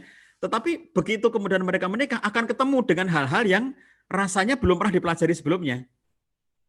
Contoh, mereka menghadapi, misalnya ya, menghadapi konflik antara suami dan istri. Misalnya suami yang melihat istrinya nangis, ya, dia pengantin baru, belum pernah lihat, belum pernah tahu istrinya nangis. Begitu ngerti istrinya nangis, bingung dia. Dia nggak tahu, dia belum pernah belajar secara teoritik bagaimana cara menghadapi istri yang nangis. Dia tidak tahu makna tangis bagi kaum perempuan itu apa. Dia belum pernah belajar apa makna air mata bagi kaum perempuan. Jadi sepanjang apapun dia belajar S1, S2, S3, ternyata dia belum pernah mendapatkan materi tentang seperti apa makna tangisnya perempuan itu. Jadi begitu kemudian dia menghadapi istri yang menangis, bingung, kenapa istriku menangis? Jadi akhirnya dia merasa bahwa selama ini sudah belajar tentang ilmu-ilmu pernikahan, tetapi dia merasa belum mendapatkan ilmunya untuk menghadapi istri menangis itu. Sama dengan misalnya ya, seorang istri sebelum menikah, ya, seorang perempuan sebelum menikah, dia sudah belajar, dia sudah ikut pembekalan, sudah ikut susatin, dan seterusnya. Tapi begitu praktek ya, hidup berumah tangga, lalu kemudian misalnya suatu ketika mendapati suaminya diam saja ya, diajak ngomong diam saja, kemudian menarik diri suaminya itu ya, tidak mau ngobrol, tidak mau menjawab pertanyaan, bingung istrinya itu. Bagaimana cara menghadapi suami yang diam saja seperti itu, diajak ngomong diam saja, dia merasa belum pernah mendapatkan ilmunya. Nah, dalam situasi-situasi seperti itu, ketika kita itu mendasarkan diri kita kepada ketakwaan kepada Allah SWT, Allah menjanjikan wattaqullah wa yu'allimukumullah. Bertakwalah kamu kepada Allah, Allah ajari kamu. Kalau kamu tidak tahu bagaimana cara menghadapi istri yang menangis, Allah ajari kamu, Allah beritahu kepada kamu bagaimana cara menghadapi istri yang menangis. Kalau kamu bingung bagaimana cara menghadapi suami yang diam saja seperti itu, Allah ajari kepada kamu, Allah beritahukan caranya kepada kamu bagaimana menghadapi suami yang diam saja seperti itu. Kalau pondasi kita adalah ketakwaan kepada Allah SWT, banyak sekali Allah itu berikan ilmu-ilmu kepada kita, bagaimana cara kita untuk menyelesaikan masalah-masalah, bahkan ketika masalah itu belum pernah kita pelajari sebelumnya, belum pernah kita dapatkan ilmu sebelumnya. Karena sebanyak apapun kita belajar, tetap saja akan ketemu dengan sesuatu yang belum pernah kita pelajari ilmunya. Jadi umur manusia ini ya, dibandingkan dengan apa yang harus kita ketahui gitu, itu nggak sebanding. Umur kita pendek, sementara hal yang harus kita ketahui itu banyak banget. Sehingga kalaupun kemudian kita tuh belajar setiap hari, itu nggak mencukupi untuk bisa menjawab semua persoalan dalam kehidupan kita. Itulah sebabnya Allah berikan pamungkasnya, wattaqullah wa yu'allimukumullah. Yang penting kamu takwa kepada Allah. Meskipun kamu kurang ilmunya, meskipun kamu kurang pengetahuannya, kalau kamu bertakwa pada Allah SWT, Allah mudahkan kamu, Allah ajari kamu, Allah beritahu ilmunya kepada kamu. Nanti setelah punya anak juga demikian. Rasa-rasanya pernah belajar ilmu parenting, rasa-rasanya pernah belajar ilmu tentang bagaimana menjadi orang tua, bagaimana menjadi ayah, bagaimana menjadi ibu. Tapi begitu kemudian sudah benar-benar punya anak, seringkali bingung, ngerti-ngerti menghadapi anak yang tantrum, bingung gimana cara menghadapi anak tantrum, ngerti-ngerti menghadapi perilaku anak, ya, anak kecil, anak bayi yang baru lahir itu, yang kemudian tiba-tiba menangis yang tidak diketahui orang tuanya, bagaimana cara memahami tangisnya, apa yang dimaksud dengan tangisnya. Kadang-kadang orang tua tidak cepat mengerti yang seperti itu. Jadi sebanyak apapun kita belajar, tetap saja akan ketemu dengan hal-hal yang belum pernah kita pelajari sebelumnya. Nah, kalau kita bertakwa pada Allah, Allah ajari, ya. Allah beritahukan kepada kita gimana menghadapi itu semuanya. Nah, inilah pondasi yang sangat penting Bapak-Ibu sekalian, pondasi ketakwaan kita kepada Allah SWT. Next. Kemudian Bapak-Ibu sekalian yang dirahmati Allah SWT, hal yang juga penting dalam tinjauan perspektif yang bercorak prinsip ya, bagaimana pilar-pilar ketahanan keluarga dalam perspektif prinsip, selain fondasi adalah visi. Apa itu visi? Visi adalah titik tujuan akhir yang hendak kita capai, entah sebagai pribadi atau sebagai sebuah keluarga. biasanya visi itu berupa pernyataan mulia atas kondisi akhir yang diinginkan bersama keluarga. Jadi kalau kita sebagai keluarga orang beriman ya, visi kita adalah membawa keluarga kita untuk selamat dari neraka dan meraih surga tertinggi bersama-sama. Next, Bapak-Ibu sekalian, di antara visinya orang hidup berumah tangga ya pada orang-orang yang bertakwa itu, ya pada orang beriman kepada Allah SWT, gimana caranya agar kita bisa menyelamatkan keluarga kita, karena kita diperintahkan ya ayyuhalladzina amanu qu anfusakum wa alaikum naro. Gimana caranya hidup berumah tangga kita ini bisa membawa kita semua satu keluarga itu selamat dari siksanya Allah SWT. Maka keputusan-keputusan yang kita ambil, kegiatan-kegiatan yang kita lakukan, aktivitas-aktivitas yang kita lakukan dalam kehidupan sehari-hari di dalam keluarga itu hendaknya menjauhkan kita dari api neraka dan mendekatkan kita menuju kepada surganya Allah SWT. Jadi kalau misalnya ya, Bapak-Ibu sekalian, kita sudah sepakat atas visi ini, kita ingin menjadi keluarga yang selamat dari neraka dan bisa masuk ke dalam surganya Allah SWT, maka kita harus konsisten dalam perilaku. Misalnya, mohon maaf, kalau memang pengen surganya Allah SWT sebagai visi yang dibangun bersama, kalau ingin selamat dari siksa api neraka, tentu saja ya jalannya harus lurus-lurus ya dalam kehidupan sehari-hari. Kalau serong kanan, serong kiri, simpang sana, simpang sini gitu ya, tindakannya, perilakunya itu melanggar syariat, melanggar aturan agama, bagaimana akan bisa selamat dari neraka kalau perbuatannya perbuatan yang melanggar syariat? Ini sesuatu yang menjadi penting bagaimana visi ini akan menguatkan ketahanan keluarga. Kalau kita punya visi yang kokoh, misalnya ingin bersama-sama masuk ke dalam surga, sebagaimana firman Allah dalam surat At-Tur ayat 21, "Walladzina amanu wa ta'basum dzurriyyatum biimanin alhaqna bihim dzurriyyatahum wa ma alasnahum min amalihim min syai." Orang-orang yang beriman dan anak cucu mereka yang mengikuti mereka dalam keimanan,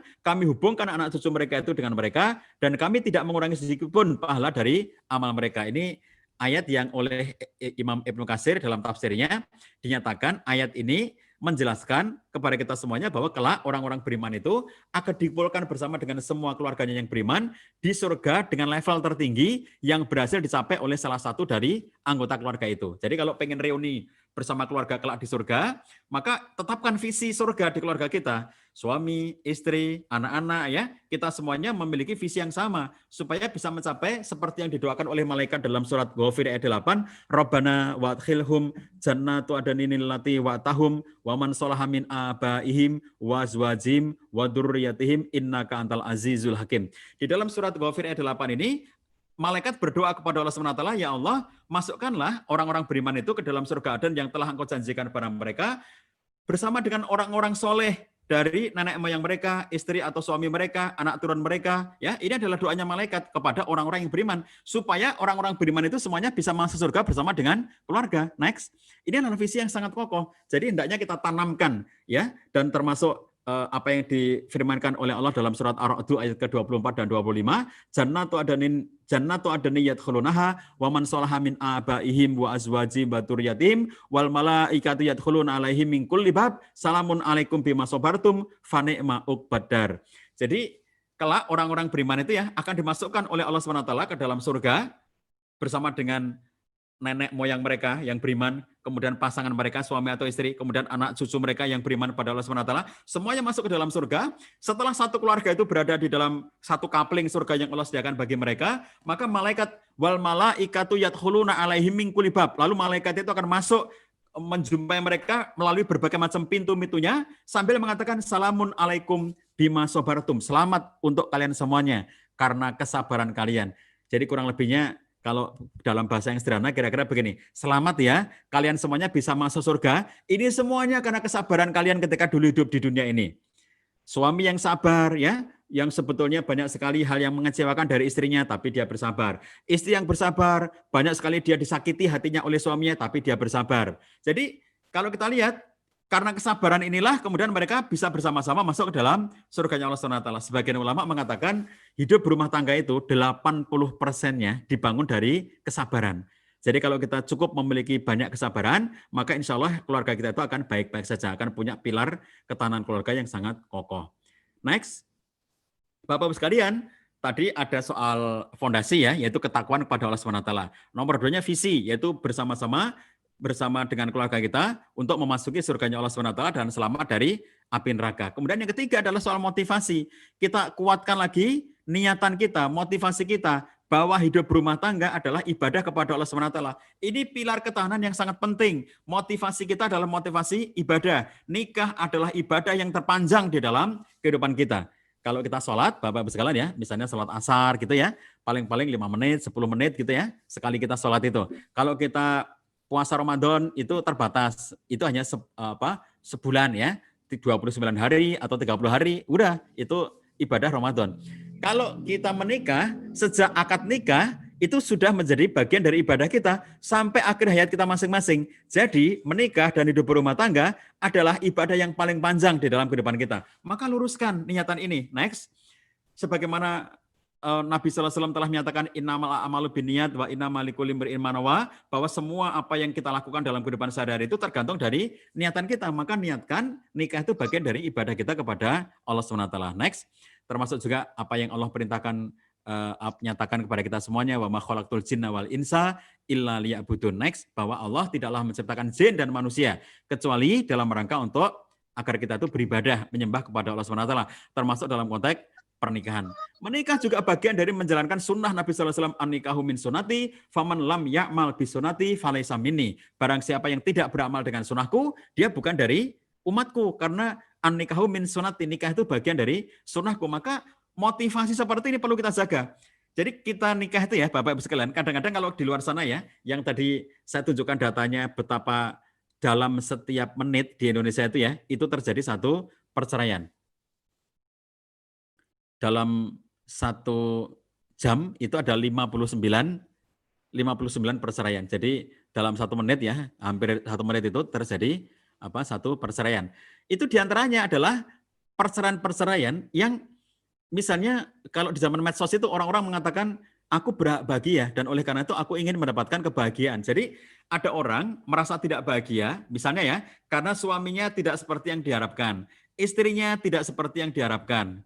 Kami punya klien di ruang konseling, mereka menikah yang belum genap 3 tahun ya, baru 2 tahun lewat, sudah punya 1 anak, dan dengan mudahnya suaminya mengatakan, aku sudah nggak suka lagi sama kamu. Jadi akhirnya suami itu selingkuh dengan perempuan lain dan meninggalkan istrinya dengan anak bayinya itu, ditelantarkan istrinya dengan anak bayinya, dan ketika dibawa ke ruang konseling, ketika kita tanya mengapa dia mentelantarkan istrinya itu, dengan mudah dia mengatakan, aku sudah nggak suka lagi sama dia. Coba bayangkan. Jadi bagaimana seseorang itu menikah, lalu kemudian setelah dia merasa nggak senang sama pasangannya, lalu dia dengan mudah meninggalkan pasangannya itu. Itu kan berarti apa dong motivasinya menikah itu? Apa dong tujuan menikahnya itu? Jadi seakan-akan menikah itu tujuannya hanya untuk bersenang-senang. Begitu dia sudah tidak lagi mendapatkan kesenangan dari pasangannya, maka kemudian dia mencari kesenangan dengan orang lain. Nah, padahal nikah itu tujuannya tidak hanya untuk bersenang-senang. Menikah itu tujuannya adalah untuk ibadah kepada Allah SWT, untuk menunaikan sunnah Nabi SAW. Next, nikah itu juga bagian dari ketaatan kita kepada Allah SWT. Wa ma umiru illa liya'budullaha mukhlishina lahuddina hunafa wa yuqimus shalah wa yutuz zakah wa dzalika dinul qayyimah. Semua yang kita lakukan itu ya pada dasarnya itu apa? Pada dasarnya adalah illa liya'budullaha mukhlishina lahuddin. Semua yang kita lakukan itu, apapun ya, kita bekerja, kita menikah, kita berumah tangga, berinteraksi sehari-hari, itu semuanya adalah illa liya'budullah mukhlishina lahuddin. Semua yang kita lakukan itu adalah untuk menyembah kepada Allah dengan memurnikan ketaatan kepada Allah SWT. Next, nah inilah motivasi yang sangat kokoh menjadi pilar di dalam ketahanan keluarga kita. Kemudian dalam tinjauan prinsip juga di antara yang penting untuk pilar ketahanan keluarga adalah orientasi. Ya, jadi pertama ada fondasi iman dan takwa kita pada Allah. Yang kedua adalah visi, agar kita semuanya sekeluarga bisa masuk ke dalam surganya Allah SWT. Yang ketiga adalah motivasi, bahwa niat kita dalam pernikahan itu dan berumah tangga adalah untuk ibadah kepada Allah SWT. Yang keempatnya adalah soal orientasi. Orientasi itu soal apa yang kita cari dalam kehidupan sehari-hari. Orang-orang modern, orang-orang yang hidup di zaman siber sekarang itu orientasinya seakan-akan hanya semata-mata mencari kesenangan. Jadi mereka itu sekedar untuk bersenang-senang saja gitu. Aku nikah sama kamu itu karena aku senang sama kamu. Jadi begitu kemudian sudah nggak senang lagi, ya sudah. Karena aku sudah nggak senang lagi sama kamu, maka aku tinggalkan kamu. Begitu mudah mengatakan senang dan begitu mudah mengatakan sudah tidak senang lagi. Aku sangat mencintaimu, oleh karena itu aku menikahi kamu. Tapi dalam waktu yang singkat, hanya beberapa tahun, lalu dia mengatakan aku sudah nggak cinta sama kamu, oleh karena itu aku meninggalkan kamu. Jadi bagaimana kemudian orientasinya itu ya semata-mata mencari kesenangan duniawi atau mengejar kebahagiaan. Nah, itu yang salahnya di situ Bapak Ibu sekalian. Kalau orang hidup itu semata-mata mencari kebahagiaan, belum tentu kebahagiaan itu adalah sesuatu yang nanti diberkahi oleh Allah SWT. Belum tentu dia akan mendapatkan keridhaan dari Allah SWT. Tetapi kalau orang hidup berumah tangga itu mencari keberkahan dari Allah, mencari keridhaan dari Allah, kalau Allah memberkahi, kalau Allah meridhai, pasti mereka berbahagia. Tidak ada kebahagiaan dalam kemaksiatan. Tidak ada kebahagiaan dalam pelanggaran-pelanggaran terhadap aturan Allah SWT. Kebahagiaan hanya didapatkan dengan menjalankan ketaatan. Meraih keridhaan Allah, mencari keberkahan dari Allah, disitulah kita letaknya mendapatkan kebahagiaan. Next, jadi hidup yang baik itu yang kita inginkan. Hayatan thayyibah, man amila sholihan min dzakarin aw unsa wa huwa mu'minun falanuhyiyannahu hayatan thayyibah. Barang siapa yang beramal soleh, baik laki-laki maupun perempuan, sedangkan mereka itu beriman kepada Allah SWT, maka akan kami berikan kepada mereka itu hayatan thayyibah. Jadi kalau kita sudah mendapatkan hayatan thayyibah, kehidupan yang baik, Bapak Ibu sekalian, maka disinilah kita itu akan mendapatkan kebaikan kehidupan. Kalau kita mengatakan Rabbana atina fid dunya hasanah wa fil akhirati hasanah wa qina adzabannar, kita minta kehidupan dunia yang baik, kita minta akhirat yang baik. Jadi begitu kita beriman dan beramal soleh, maka Allah menjamin akan memberikan hayatan thayyibah. Hayatan thayyibah itu kehidupan yang baik, entah itu di dunia, entah itu di akhirat. Hayatan thayyibah, kehidupan yang baik. Syaratnya adalah beriman dan beramal soleh. Jadi ketika kita hidup berumah tangga, niatan kita adalah untuk memperbanyak amalan-amalan soleh, maka kita mendapatkan kebahagiaan dalam bentuk yang hakiki. Jadi bahagia tidak lagi dalam dataran-dataran perasaan, misalnya hatiku bahagia, perasaanku bahagia. Tidak, tapi bahagia sudah menjelma menjadi kualitas kehidupan itu sendiri. Kebahagiaan bagi orang beriman itu sudah menjelma menjadi kualitas kehidupan, hayatan thayyibah. Bahkan dalam situasi apapun, kita tetap bisa bergembira dengan semua pemberian Allah SWT. Kul bifadlillahi wa birahmatihi fabidzalika falyafrahu huwa khairun mimma yajma'un.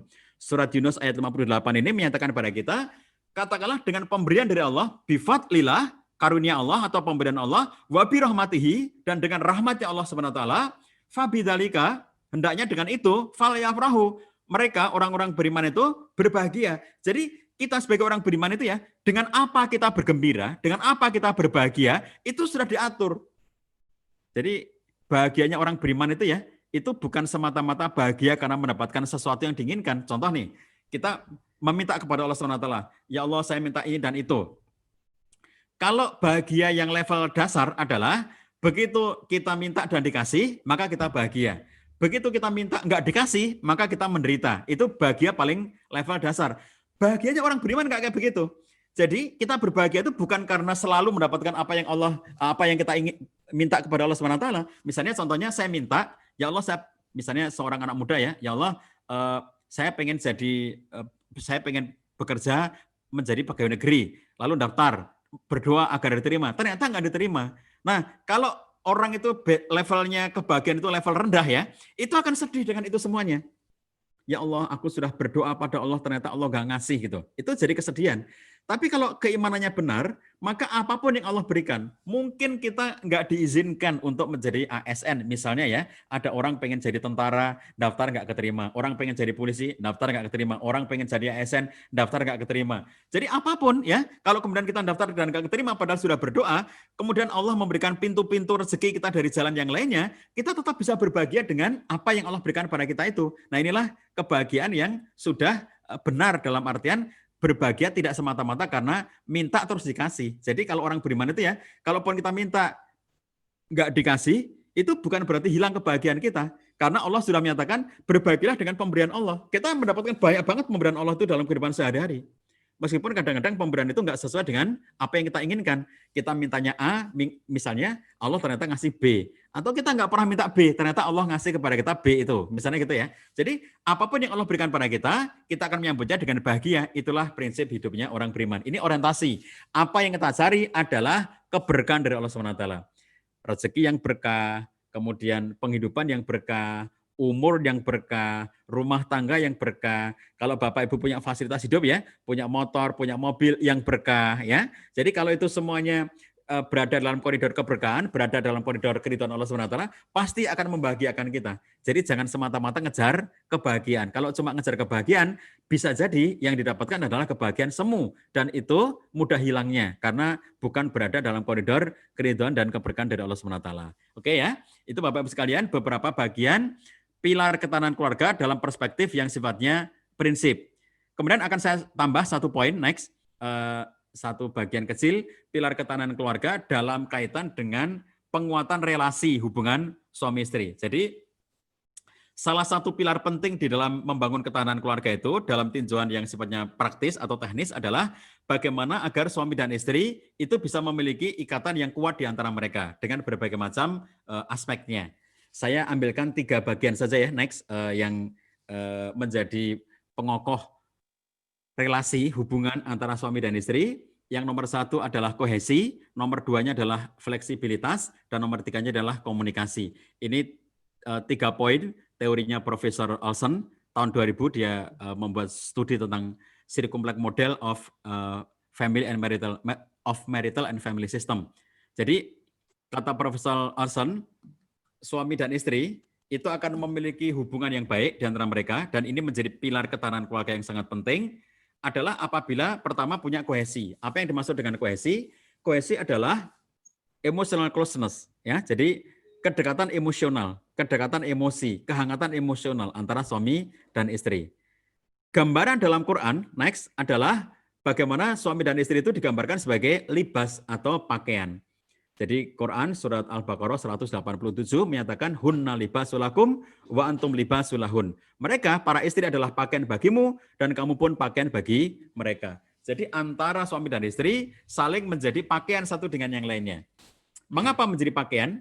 Mengapa gambarnya adalah pakaian? Karena pakaian itu melekat dengan kelekatan yang nyaman. Bapak-Ibu sekalian, kita semuanya itu ya punya pakaian melekat dan ini dengan kelekatan yang nyaman. Jadi kalau pakaian, misalnya ya, kita dikasih baju, begitu kita pakai, ternyata sesak, nggak bisa bernafas, nggak enak kita pakai, pasti nggak mau pakai. Kalau kita diberi hadiah berupa baju, begitu kita pakai, ternyata gatal di kulit kita nggak mau pakai. Kalau kita diberi pakaian, begitu kita pakai, ternyata melukai kulit kita nggak mau pakai. Jadi mengapa Quran menggambarkan suami dan istri itu dengan gambaran libas, ya pakaian, karena pakaian itu adalah sesuatu yang melekat dengan tubuh kita dengan kelekatan yang nyaman. Nah, Bapak-Ibu sekalian, maka jadilah libas. Ini namanya kohesi. Ini namanya kelekatan emosional, kedekatan emosional, emotional closeness antara suami dan istri. Nyaman, enak, gitu ya. Antara suami dan istri itu dengan kelekatan, dia lekat, tetapi kelekatannya nyaman. Bukan kelekatan yang menyakiti, bukan kelekatan yang melukai, bukan kelekatan yang menyesakkan, tetapi kelekatan yang melegakan. Itulah libas, itu namanya kohesi. Maka Bapak-Ibu sekalian, kalau dalam perspektif kehidupan berumah tangga itu ya, karena suami dan istri itu libas gitu, jadi mereka itu meskipun ada nilai kepemimpinan ar-rijalu qawwamuna 'alan nisa, tetapi bukan penindasan. Ya, misalnya laki-laki sebagai pemimpin, lalu kemudian bisanya merintah doang. Tidak seperti itu. Kenapa? Hakikatnya mereka libas. Pemimpin itu adalah bagaimana mengarahkan, memberi contoh, membimbing. It's okay, itu namanya memimpin. Ar-rijalu qawwamuna 'alan nisa. Tetapi bukan menindas, bukan melakukan penganiayaan, bukan melakukan eksploitasi kepada istrinya. Sehingga kadang-kadang ya, ada suami yang enggan untuk melakukan tugas-tugas kerumah tanggaan. Kenapa? Karena dirinya bos. Jadi yang harus kerja adalah istrinya, yang harus masak adalah istrinya, yang harus melakukan tugas-tugas kerumah tanggaan adalah istrinya. Kadang-kadang seperti ini didukung oleh kultur tempat kita tinggal, kadang-kadang membenarkan itu. Padahal kalau kita kembalikan pada nilai syariahnya ya, misalnya ya, Bapak Ibu kalau belajar fikih, nanti akan menemukan ragam pendapat para ulama fikih tentang siapa yang harus masak, siapa yang harus ngurusi rumah tangga. Nanti para ulama tidak satu pendapat. Jadi itu bukan pendapat yang tunggal ya, bahwa masak harus istri. Enggak, coba perhatikan. Mazhab Syafi'i malah mengatakan yang kewajiban suami itu adalah memberikan makanan siap santap kepada istrinya dan memberikan pakaian siap pakai kepada istrinya. Itu mazhab Syafi'i. Jadi kalau di Indonesia itu rata-rata kita bermadzhab Syafi'i ya, itu dalam mazhab Syafi'i itu sampai dikatakan seperti ini. kalau ada seorang laki-laki yang dia itu pulang ke rumah dengan membawa bahan makanan pokok, misalnya bawa beras, bawa sayur-sayuran mentah gitu ya. Terus dia bilang sama istrinya, tolong ini dimasakkan. Lalu istrinya menolak, dia nggak mau masak, maka dikatakan istrinya itu tidak berdosa. Kenapa? Karena yang harusnya dilakukan oleh suami itu adalah dia menghadirkan kepada istrinya itu makanan siap santap. Jadi bukan makanan bahan pokok, juga bukan misalnya dikasih uang supaya istrinya belanja sendiri, tidak. Tetapi suami inilah yang harus menyediakan makanan siap santap dan pakaian siap pakai. Lalu bagaimana kalau suaminya itu nggak sempat atau nggak bisa? Maka dia bisa menggaji pembantu rumah tangga untuk melaksanakan tugas-tugas suami itu. Jadi karena suaminya nggak bisa masak, suaminya nggak sempat untuk bersihkan rumah, maka suaminya gaji pembantu rumah tangga agar melaksanakan tugas-tugasnya. Jadi pembantu rumah tangga itu definisi adalah melaksanakan tugasnya suami. Ini contoh pendapatnya Imam Syafi'i ya, dan mazhab Syafi'i. Rata-rata mazhab Syafi'i, ulama-ulama dalam mazhab Syafi'iyah mengatakan yang wajib melaksanakan tugas-tugas rumah tangga adalah suami. Lalu apa tugas istri? Tugas istri itu kalau istilahnya Ustadz Ahmad Syarwat, nanti silakan diakses di web beliau. Beliau punya blog namanya rumahfikih.com ya. Jadi www.rumahfikih.com, pengasuhnya salah satunya adalah Ustadz Ahmad Syarwat LC, MA. Beliau mengatakan bahwa para ulama, terutama dalam mazhab Syafi'i, itu berasumsi bahwa tugasnya kaum perempuan itu dalam kaitan dengan kerumah tanggaan itu tinggal menerima. Jadi kalau bahasa lucunya Ustadz Ahmad Syarwat adalah tugas istri itu membuka mulut. Jadi tinggal buka mulut gini, nanti suaminya yang menyuapkan. Nah itu mazhab Syafi'i. Nah jadi Bapak-Ibu sekalian, artinya kalau kita lihat, ini bukan soal debat-debat fikihnya ya, sebab kalau Bapak Ibu pengen tahu siapa ulama yang mewajibkan bahwa memasak tugasnya istri, nah dengan mudah kita juga menemukannya ya. Salah satu yang mewajibkan itu adalah Syekh Muhammad Nasiruddin Al-Albani. Menurut Albani, yang wajib masak adalah istri, yang wajib bersih rumah adalah istri, yang wajib melakukan tugas rumah tangga adalah istri. Kalau menurut Imam Syafi'i, yang wajib itu semuanya adalah suami. Nah, saya ingin memberikan contoh kepada Bapak-Ibu sekalian, di dalam perspektif fikih itu tidak satu pendapat ya. Bukan bahwa semua ulama sepakat bahwa semua pekerjaan rumah tangga itu ditangani istri. Sehingga dengan itu lalu si suami mengatakan, oh, saya kan pemimpin, saya tinggal nyuruh-nyuruh. Nah tidak begitu, ini kan libas. Nah, jadi jangan hanya berasumsi kepada aspek kepemimpinan. Memimpin itu artinya mengarahkan, memimpin itu artinya mengayomi, memimpin itu artinya melindungi, memimpin itu artinya memberikan contoh. Jadi dia memberikan hal-hal yang terbaik untuk istrinya. Makanya Nabi SAW mengatakan khairukum khairukum li ahlihi wa ana khairukum li ahli. Dalam hadis yang lainnya khiyarukum li nisaihim khuluqan. Hadis yang pertama dengan teks khairukum, hadis yang kedua dengan teks khiyarukum, tapi esensinya sama, bahwa orang yang terbaik di antara manusia adalah yang terbaik perilakunya kepada istrinya. Maka Ustadz Firanda Andirja, kalau Anda nanti akses YouTube beliau, salah satunya ketika memberikan penjelasan tentang hadis ini, Ustadz Firanda mengatakan seorang suami bisa mendapatkan surga tertinggi dari Allah SWT dengan di rumahnya sendiri, yaitu dengan jalan berlaku baik kepada istrinya. Jadi suami yang terbaik atau orang yang terbaik adalah orang yang paling baik sikapnya kepada istrinya. Jadi bukan bosi ya, bukan orang yang nyuruh-nyuruh istrinya, bukan orang yang mengeksploitasi istrinya dengan perspektif bahwa dirinya adalah bos di dalam rumah itu. Enggak seperti itu. Kita itu libas, itulah kohesi ya. Kalau nanti ini bos, nanti istrinya jadi anak buah. Kalau istrinya jadi anak buah, nanti nggak punya kelekatan emosional, nggak punya kohesi, tidak menjadi libas.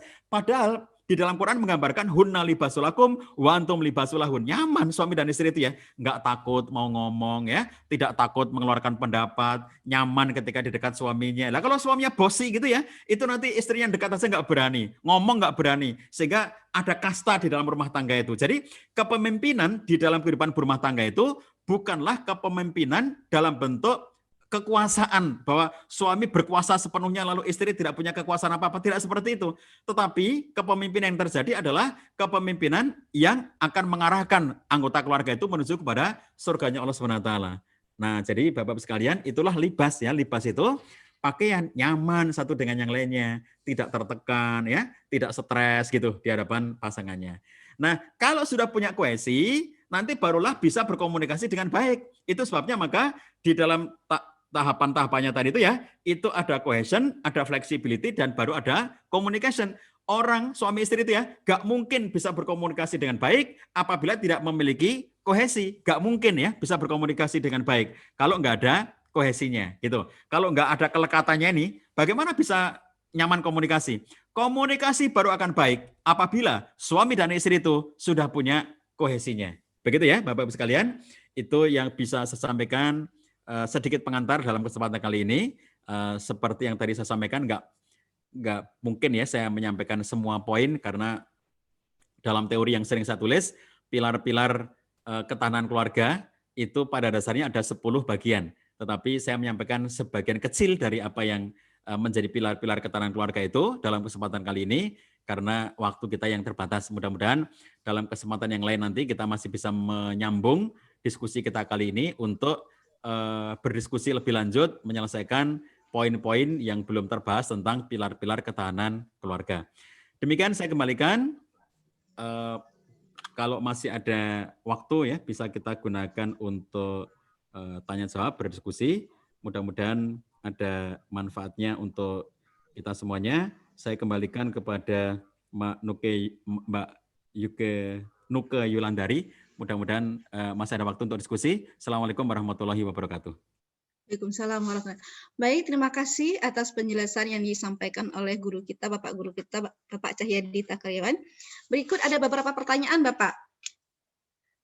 Dari Ibu Warizah, Kalimantan Selatan, yang menginginkan perempuan sering sekali mempertahankan keharmonisan. Yang ini tanyakan tips-tips supaya perempuan kuat dan tidak menyerah untuk mempertahankan rumah tangga. Demikian, Bapak. Bu, bisa sekalian disampaikan beberapa pertanyaan nanti bisa dijawab bersamaan. Ya, yang kedua pertanyaan dari Ibu Eka Rahmadaniana mengatakan bagaimana menjalankan visi misi keluarga di tengah masyarakat yang memegang tradisi kuat tetapi menyalahi akidah. Pertanyaan selanjutnya dari Bapak Junaidi, bagaimana upaya untuk mengurangi angka perceraian? Pertanyaan yang keempat dari Ibu Pinta Turang Dabutar yang menyampaikan apakah berdosa jika Ibu trauma untuk tidak menikah lagi karena di 9 tahun yang lalu pernah menikah, kemudian suami meninggalkan dengan ungkapan tidak mencintai lagi istri. Setahun kemudian istri, khususnya Bu Pinta Turang Dabutar mengurus perceraian sehingga tidak menikah lagi karena trauma, Ustaz. Demikian. Oke, 4 pertanyaan dulu ya. Ya. Baik, Bapak-Ibu sekalian yang dirahmati Allah SWT, terima kasih atas respon-responnya. Yang pertama, saya sangat appreciate kalau tadi ada pernyataan bahwa perempuan sangat banyak dan sangat berusaha untuk mempertahankan keharmonisan. Ini sesuatu yang sangat bagus ya. Jadi bahwa dalam kehidupan berumah tangga itu memang bukan soal menang-menangan. Misalnya siapa yang menang melawan siapa gitu ya. Jadi relasi suami istri dalam Islam itu bukan relasi pertentangan, bukan relasi permusuhan, tetapi relasi yang saling mendukung, saling melengkapi satu dengan yang lainnya yang diungkapkan dalam Quran wal mu'minuna wal mu'minat ba'duhum auliya ba'd.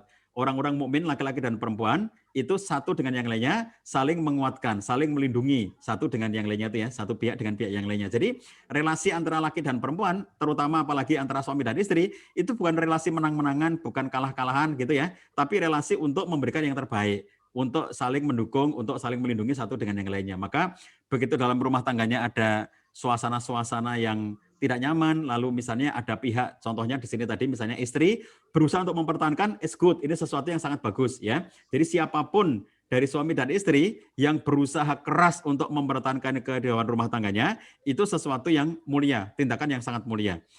Jadi kalau tadi saya nyatakan ya, ada seorang laki-laki yang kelak dia mendapatkan surga tertinggi dari Allah SWT disebabkan oleh karena dia itu berlaku sangat baik kepada istrinya. Sebagaimana ada istri yang kala itu akan mendapatkan surga tertinggi dari Allah SWT disebabkan oleh karena perbuatan dia yang sangat baik kepada suaminya. Jadi kalau Nabi SAW menyatakan pada kaum perempuan, fanduri aina anti fa inama huwa jannatuki wa naruki. Perhatikan bagaimana posisi kamu di depan suami kamu, karena suami kamu itu adalah surga dan neraka kamu. Jadi bagi kaum perempuan, suaminya itu adalah surga dan nerakanya. Jadi kadang-kadang ada situasi tertentu dari suami yang menjengkelkan bagi istrinya. Tetapi kalau kemudian dia bersikap dengan tepat, ya, saya ngelihat banyak banget memang ya, seperti yang diceritakan oleh ibu ini tadi ya, usaha-usaha yang dilakukan oleh kaum perempuan, para istri untuk mempertahankan keharmonisan keluarganya. Kami menemukan satu contoh kasusnya misalnya ya, ada seorang istri yang suaminya itu nggak mau sholat, suaminya itu sangat malas beribadah. Lalu dengan berupaya sekuat tenaga, gimana caranya agar suami itu mau sholat. Itu sesuatu banget. Sehingga sang istri ini tidak putus asa. Dia ingin supaya suaminya itu bisa beribadah, bisa sholat gitu ya. Sampai ketika bertanya kepada kami bagaimana caranya, kita anjurkan waktu itu, sudahlah yang paling penting itu mulai mau misalnya sholat Jumat. Sehingga minimal seminggu sekali, pernah ke masjid, seminggu sekali melakukan sholat. Minimalnya seperti itu. Nanti setelah mau sholat Jumat seminggu sekali, barulah dipikirkan bagaimana caranya agar bisa sholat 5 waktu secara bertahap. Dan ternyata, alhamdulillah dengan cara-cara tertentu ya, dengan segala kesungguhannya, sang istri ini berhasil membuat suaminya itu bisa sholat Jumat. Jadi tiap Jumat suaminya berangkat Jumatan, itu sudah sangat membahagiakan bagi istrinya. Ini contoh ya, bahwa kadang-kadang kita tidak bisa mendapatkan perubahan itu yang totalitas seperti yang diharapkan. Tetapi dengan cara-cara pendekatan yang baik ya, dengan usaha, dengan doa, itu nanti akan bisa mengubah suaminya bisa menjadi lebih baik lagi. Jadi ini sesuatu yang memang menjadi orientasi dari Islam. Bapak Ibu sekalian, perhatikan bagaimana di dalam ajaran Islam itu talak itu sampai 3 ya, ada talak 1, talak 2, talak 3. Para ulama mengatakan apa hikmahnya talak sampai 3? Pada dasarnya Islam itu tidak menghendaki perceraian. Jadi seandainya Islam itu menghendaki perceraian, nggak usah ada talak 1, talak 2, talak 3. Talak ya sekali aja. Begitu suami sudah menjatuhkan talak atau istri menggugat talak, udah selesai. Sudah sekali itu aja. Tapi realitasnya syariat mengatur talak itu talak 1, kemudian kalau mereka rujuk lagi, nanti ada talak lagi namanya talak 2. Ketika mereka rujuk lagi, lalu ada talak lagi namanya talak 3. Barulah setelah talak 3 ini menjadi sulit untuk kembali menikah, kecuali setelah istrinya itu menikah dengan laki-laki lain dan bercerai dari laki-laki lain itu. Barulah kemudian dia bisa kembali kalau mau kembali lagi itu. Nah, Bapak Ibu sekalian, ajaran seperti ini dipahami oleh para ulama, misalnya Dr. Yusuf Qaradawi dalam kitab beliau Mustama' Masyarakat Islam itu ya, gambaran tentang masyarakat Islam itu yang ditulis oleh Dr. Qaradawi, beliau mengatakan bahwa ajaran Islam dalam konteks perceraian ini menandakan bahwa sesungguhnya yang diinginkan oleh Islam itu adalah menyatukan, ya, bukan menceraikan. Maunya Islam itu menyatukan. Jadi usaha-usaha yang kita lakukan untuk mempertahankan keutuhan keluarga itu usaha yang sangat mulia. Makanya ibu yang bertanya ini tadi ya, itu yakinlah bahwa apa yang dilakukan oleh siapapun ya, misalnya kaum perempuan, para istri yang berusaha menjaga ketahanan keluarganya, berusaha menjaga keutuhan keluarganya dengan berbagai macam cara, kadang-kadang harus mengalah, kadang-kadang harus merasa tersakiti, kadang-kadang merasa haknya tidak didapatkan, tapi demi keutuhan keluarga, lalu dia rela melakukan berbagai macam halnya itu adalah sesuatu yang sangat mulia dan semuanya mendatangkan pahala dari Allah SWT, gak sia-sia gitu ya, karena itu bagian yang memang menjadi orientasi syariat untuk menjaga keutuhan keluarga. Makanya kami di ruang konseling, tugas kami itu adalah menjaga bagaimana agar keluarga-keluarga itu utuh, tidak bercerai. Jadi begitu ada orang suami istri konflik ya, lalu kemudian mereka datang ke rumah kami dulu sebelum masa pandemi ya, lalu mengatakan kami mau bercerai gitu. Kita katakan bagaimana caranya agar mereka bisa kembali utuh, bisa kembali menjadi satu keluarga yang bahagia. Jadi kami tidak akan merekomendasikan, ya udah cerai aja, bukan begitu. Tapi gimana caranya agar mereka tidak bercerai? Itulah yang menjadi orientasi syariat.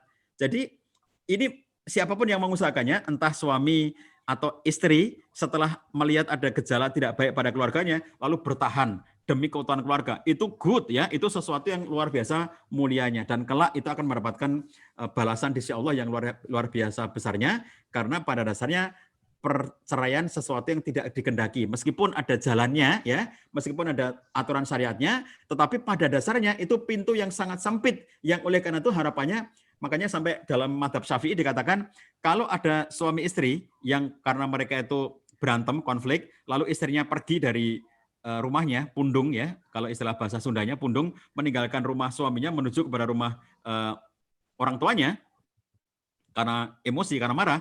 Itu ketika misalnya suaminya jengkel, lalu kemudian suaminya itu mentalak istrinya, saya talak kamu. Ketika suaminya mentalak istrinya, istri yang pergi dari rumah suaminya tadi, itu dalam mazhab Syafi'i harus kembali ke rumah suaminya.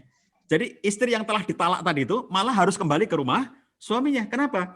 Karena di masa iddah, kalau kemudian mereka itu melakukan hubungan suami istri, maka mereka menjadi rujuk kembali. Jadi kira-kira begini, siapa tahu kalau kemudian mereka itu nanti jadi satu rumah lagi, lalu akhirnya bisa menjadi rujuk. Siapa tahu karena mereka itu tinggal serumah, akhirnya mereka menjadi rujuk. Artinya apa? Sebetulnya yang dikehendaki oleh Islam itu adalah rujuk, gitu ya. Islam itu sebetulnya tidak menghendaki adanya perceraian atau perpisahan itu, kecuali kalau sudah sangat terpaksa, gitu ya.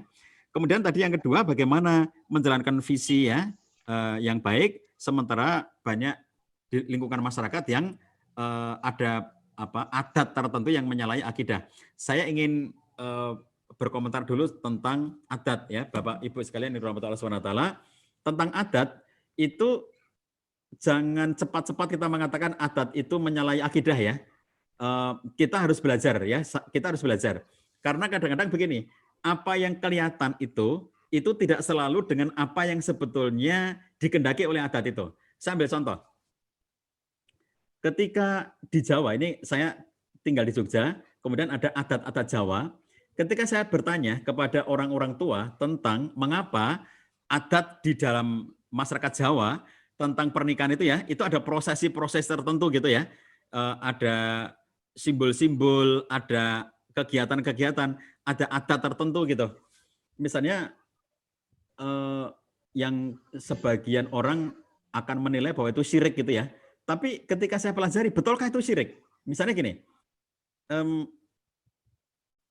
ini adat ini ada di masyarakat Jawa, tapi orang Jawa modern sudah nggak melakukannya karena sekarang itu kita praktis ya, pernikahan di masa kita sekarang itu di gedung, lalu kemudian kalau bisa cepat pulang, pokoknya cuma salaman pengantin ya sudah. Jadi kan nggak ada prosesi apa-apa tuh.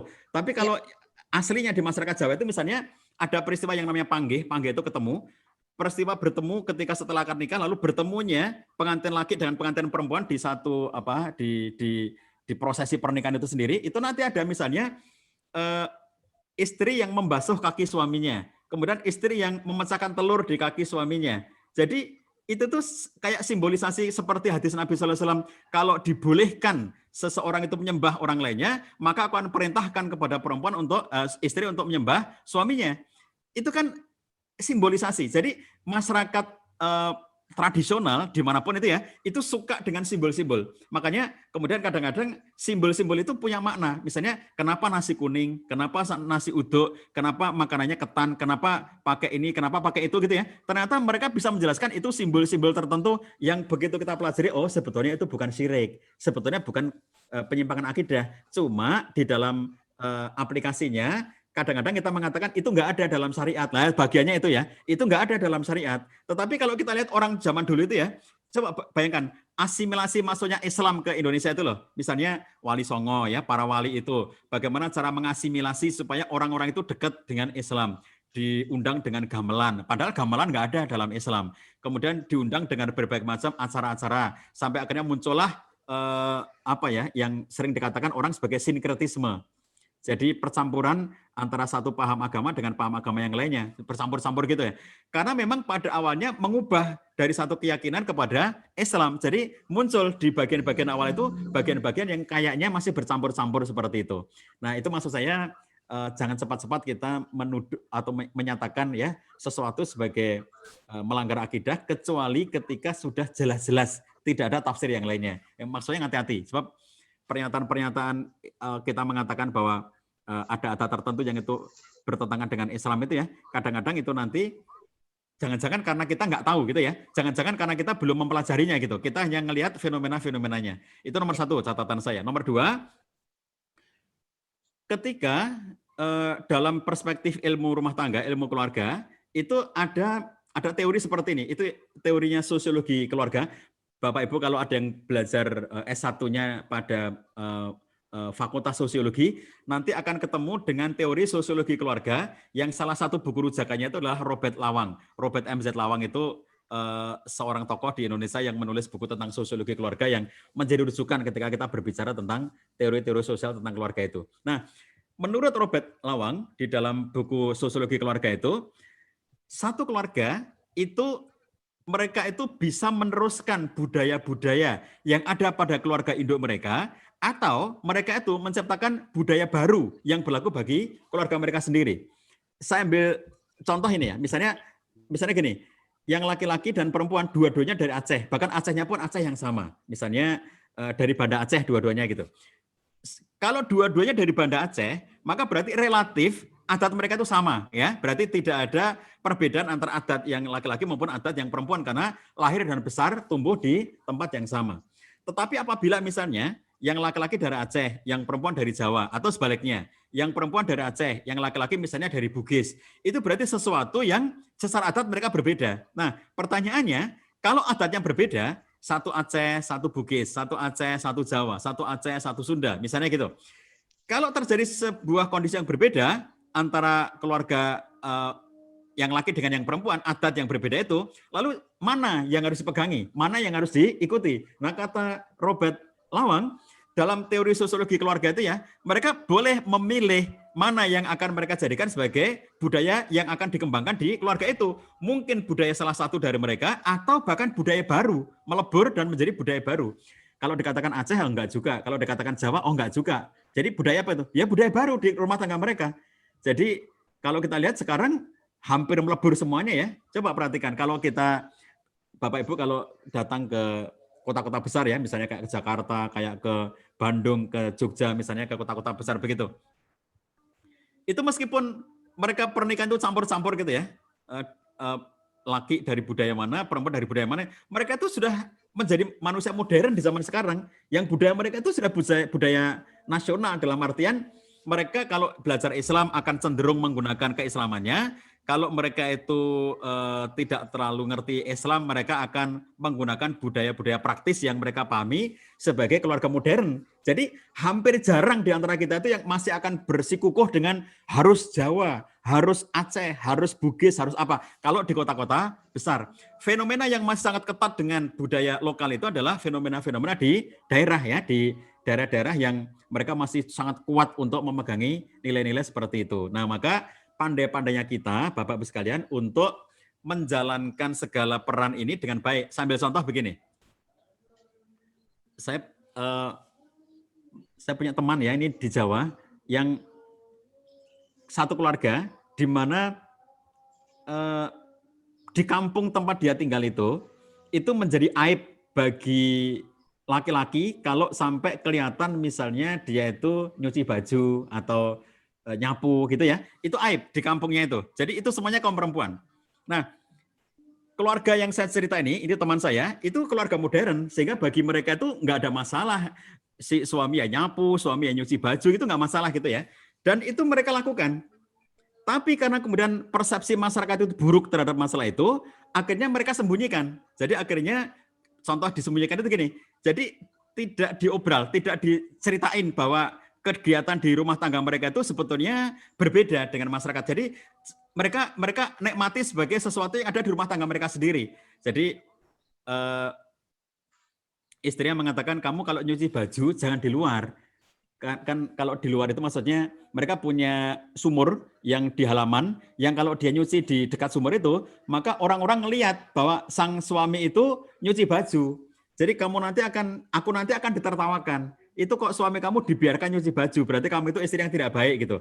Padahal suaminya itu merasa tidak ada masalah apa-apa dengan nyuci baju itu. Lalu akhirnya mereka kalau nyuci di dalam rumah, supaya kemudian tidak kelihatan oleh tetangga-tetangga. Lalu dia membuat jemuran di dalam rumah, supaya tetangga tidak tahu bahwa sebetulnya yang jemur pakaian itu adalah suaminya. Supaya tetangga nggak tahu. Itu hanyalah manajemen mereka sendiri ya. Bagaimana satu sisi tidak menimbulkan konflik dengan tetangga, dengan masyarakat, tetapi di sisi yang lainnya, mereka juga bisa menikmati budaya mereka sendiri.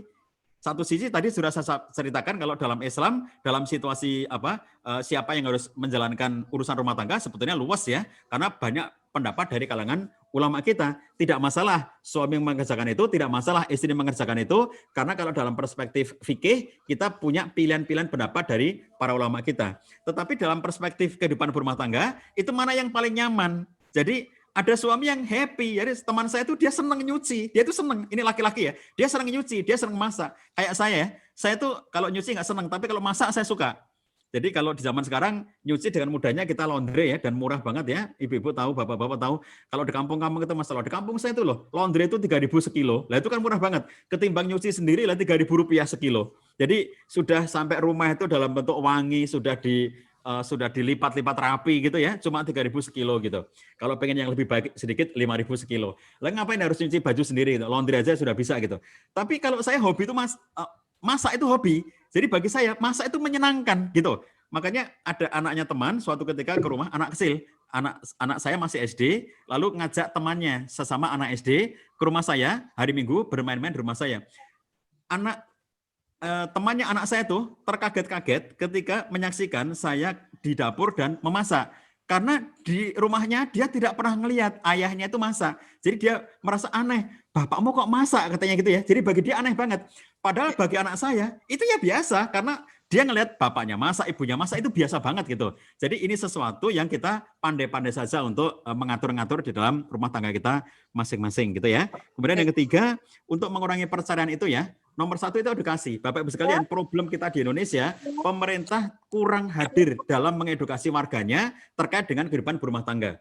Mohon maaf, Bapak Kanwil Kementerian Agama ya dari Aceh, di seluruh Indonesia ini yang berhasil melaksanakan Suscatin yang dulu itu diamanatkan kepada KUA, lalu kemudian oleh KUA tidak bisa menjalankannya, lalu kemudian diberikan kepada BP4, itu kira-kira hanya 10% dari seluruh wilayah di Indonesia itu yang berhasil menjalankan program pemerintah kursus calon pengantin itu. Mayoritasnya tidak menjalankan. Jadi pertama, kursus calon pengantinnya tidak ada, sehingga pembekalan-pembekalan itu terjadi dengan sangat formalitas. Jadi anak saya mau proses nikah, kemudian ngurus ke KUA, oleh KUA ditanya, kamu sudah tahu gimana cara menikah menurut Islam? Sudah Pak, ya sudah gitu. Jadi cuma ditanya, sudah tahu? Sudah, ya sudah gitu. Artinya kewajibannya untuk memberikan pembekalan itu nggak ada, tidak dijalankan. Yang harusnya tidak usah ditanya tahu apa nggak tahu, tapi kewajiban dari pemerintah adalah memberikan edukasi kepada warganya. Di Australia, orang mau menikah itu harus mengikuti pembekalan sebelum nikah 5 hari.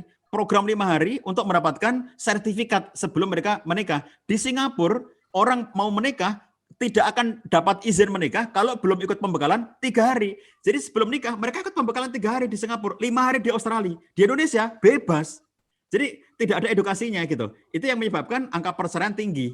Ada nikah nggak paham, ada nikah tidak ada bekalnya, ada nikah dengan usia dini, usia masih sangat muda sehingga kurang kedewasaannya gitu. Jadi kalau kita lihat problem nomor 1 adalah edukasi ya, termasuk bagi yang sudah berumah tangga. Sebelum nikah nggak ada edukasinya, setelah menikah nggak ada juga edukasinya. Paling-paling hanya di majelis taklim, itu pun bagi yang ikut. Pemerintah tidak hadir untuk memberikan pembekalan bagi masyarakat yang sudah menikah itu. Nah inilah salah satu contoh untuk menekan angka perceraian itu yang harus dilakukan adalah mengedukasi warga. Terakhir, apakah berdosa apabila memilih untuk tidak menikah lagi? Tentu saja tidak berlaku hukum yang sifatnya general. Jadi gini, kalau si ibu ini telah gagal, mohon maaf, karena merasa dikhianati ya, merasa tersakiti hatinya, lalu bercerai dari suaminya, lalu setelah itu dia merasa tidak berani menikah lagi dengan situasi takut kalau nanti terjadi peristiwa yang serupa, gitu, lalu memilih untuk tidak menikah lagi, tentu saja itu tidak masalah sepanjang dia bisa menjaga dirinya, ya.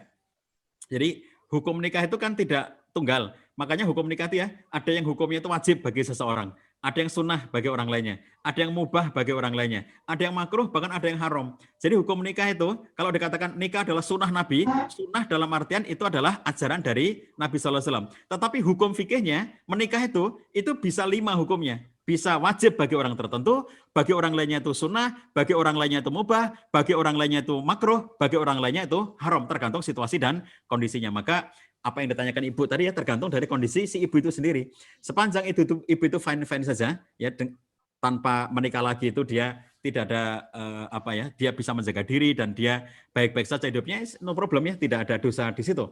Tapi kalau ternyata ya, mohon maaf, kalau kisah seperti di zaman Khalifah Umar bin Khattab, ketika sang khalifah jalan-jalan ke rumah warga malam-malam, itu tradisinya Khalifah Umar, lalu kemudian dia mendengarkan ya ada seorang perempuan yang bersyair ya, dan sampai kedengaran suaranya dari luar. Kalau bukan karena takut kepada Allah, tentulah ranjang ini akan bergoyang gitu.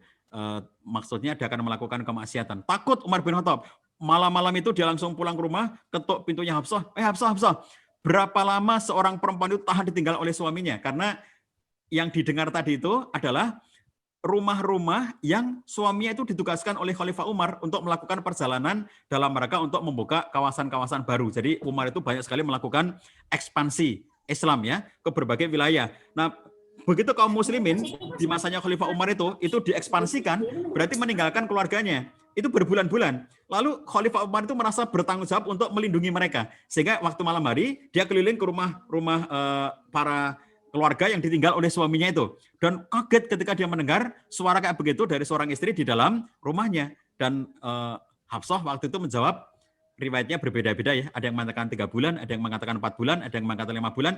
Tapi ala kulli hal itu adalah contoh bahwa ada situasi tertentu bagi kaum perempuan yang kalau dia tidak menikah lagi, itu nanti akan bisa menimbulkan dosa bagi dirinya. Nah kalau levelnya kayak begitu, maka nikah bisa menjadi wajib bagi orang itu. Tapi kalau dia it's no problem ya, tidak menimbulkan gejolak atau apapun yang nanti bisa negatif bagi dirinya, kalaupun tidak menikah lagi, dia fine-fine saja, ya berarti nikah itu levelnya mungkin hanya mubah bagi dirinya gitu ya, atau bahkan mungkin maksimalnya sunnah bagi dirinya.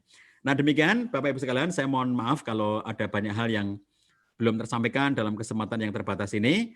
Mudah-mudahan Allah SWT berikan kebaikan pada kita semuanya, menjadi keluarga yang sakinah, mawaddah, warahmah. Mudah-mudahan kita semuanya dikaruniai anak yang soleh dan solihah. Mudah-mudahan Allah berikan kepada kita rezeki yang melimpah dan penuh berkah. Dan mudah-mudahan kelak kita semuanya bisa berkumpul di jannah surganya Allah SWT. Bapak-Ibu sekalian, demikian yang bisa sampaikan. Mohon dimaafkan, saya kembalikan kepada pembawa acara. Billahi taufiq wal hidayah. Wassalamualaikum warahmatullahi wabarakatuh. Terima kasih kepada guru kita, Bapak Cahyadi Takriyat yang telah mengulas banyak pertanyaan dari yang sampaikan. Kemudian ada pun beberapa pertanyaan yang tidak bisa dijawab, nanti kita akan berkomunikasi kepada Pak Cahyadi ya. Sebelumnya mohon maaf Bapak, ini akan sudah banyak sekali chat yang masuk. Apakah diberikan kesempatan untuk kita ulas atau kita agendakan? Bagaimana? Panitia nanti akan mengirimkan. Bagaimana Pak? Kalau sekarang sudah nggak mungkin ya, karena waktunya sudah asar. Kalau di tempat kami sudah azan asar. Dan saya masih ada agenda lainnya habis asar ini, jadi saya mohon maaf kalau saat ini tidak bisa, kecuali kalau nanti ada acara lain untuk menjawab pertanyaan, dengan senang hati ya, saya akan hadir lagi.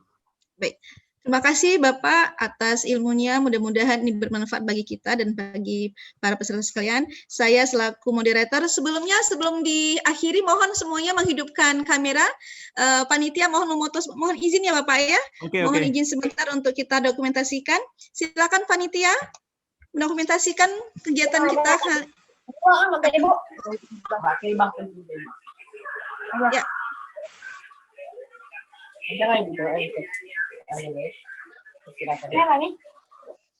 Foto bersama. Foto bersama. Siapa?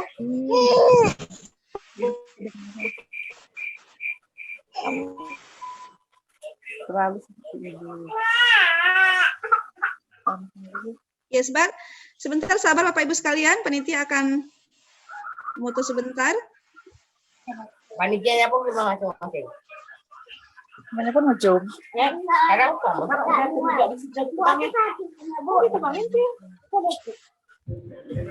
Jangan nggak jadi.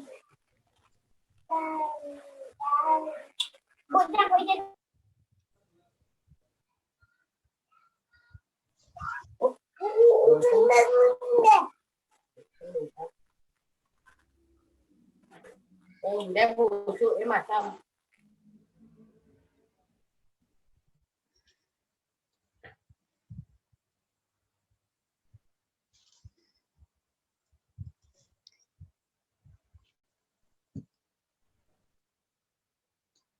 Baik.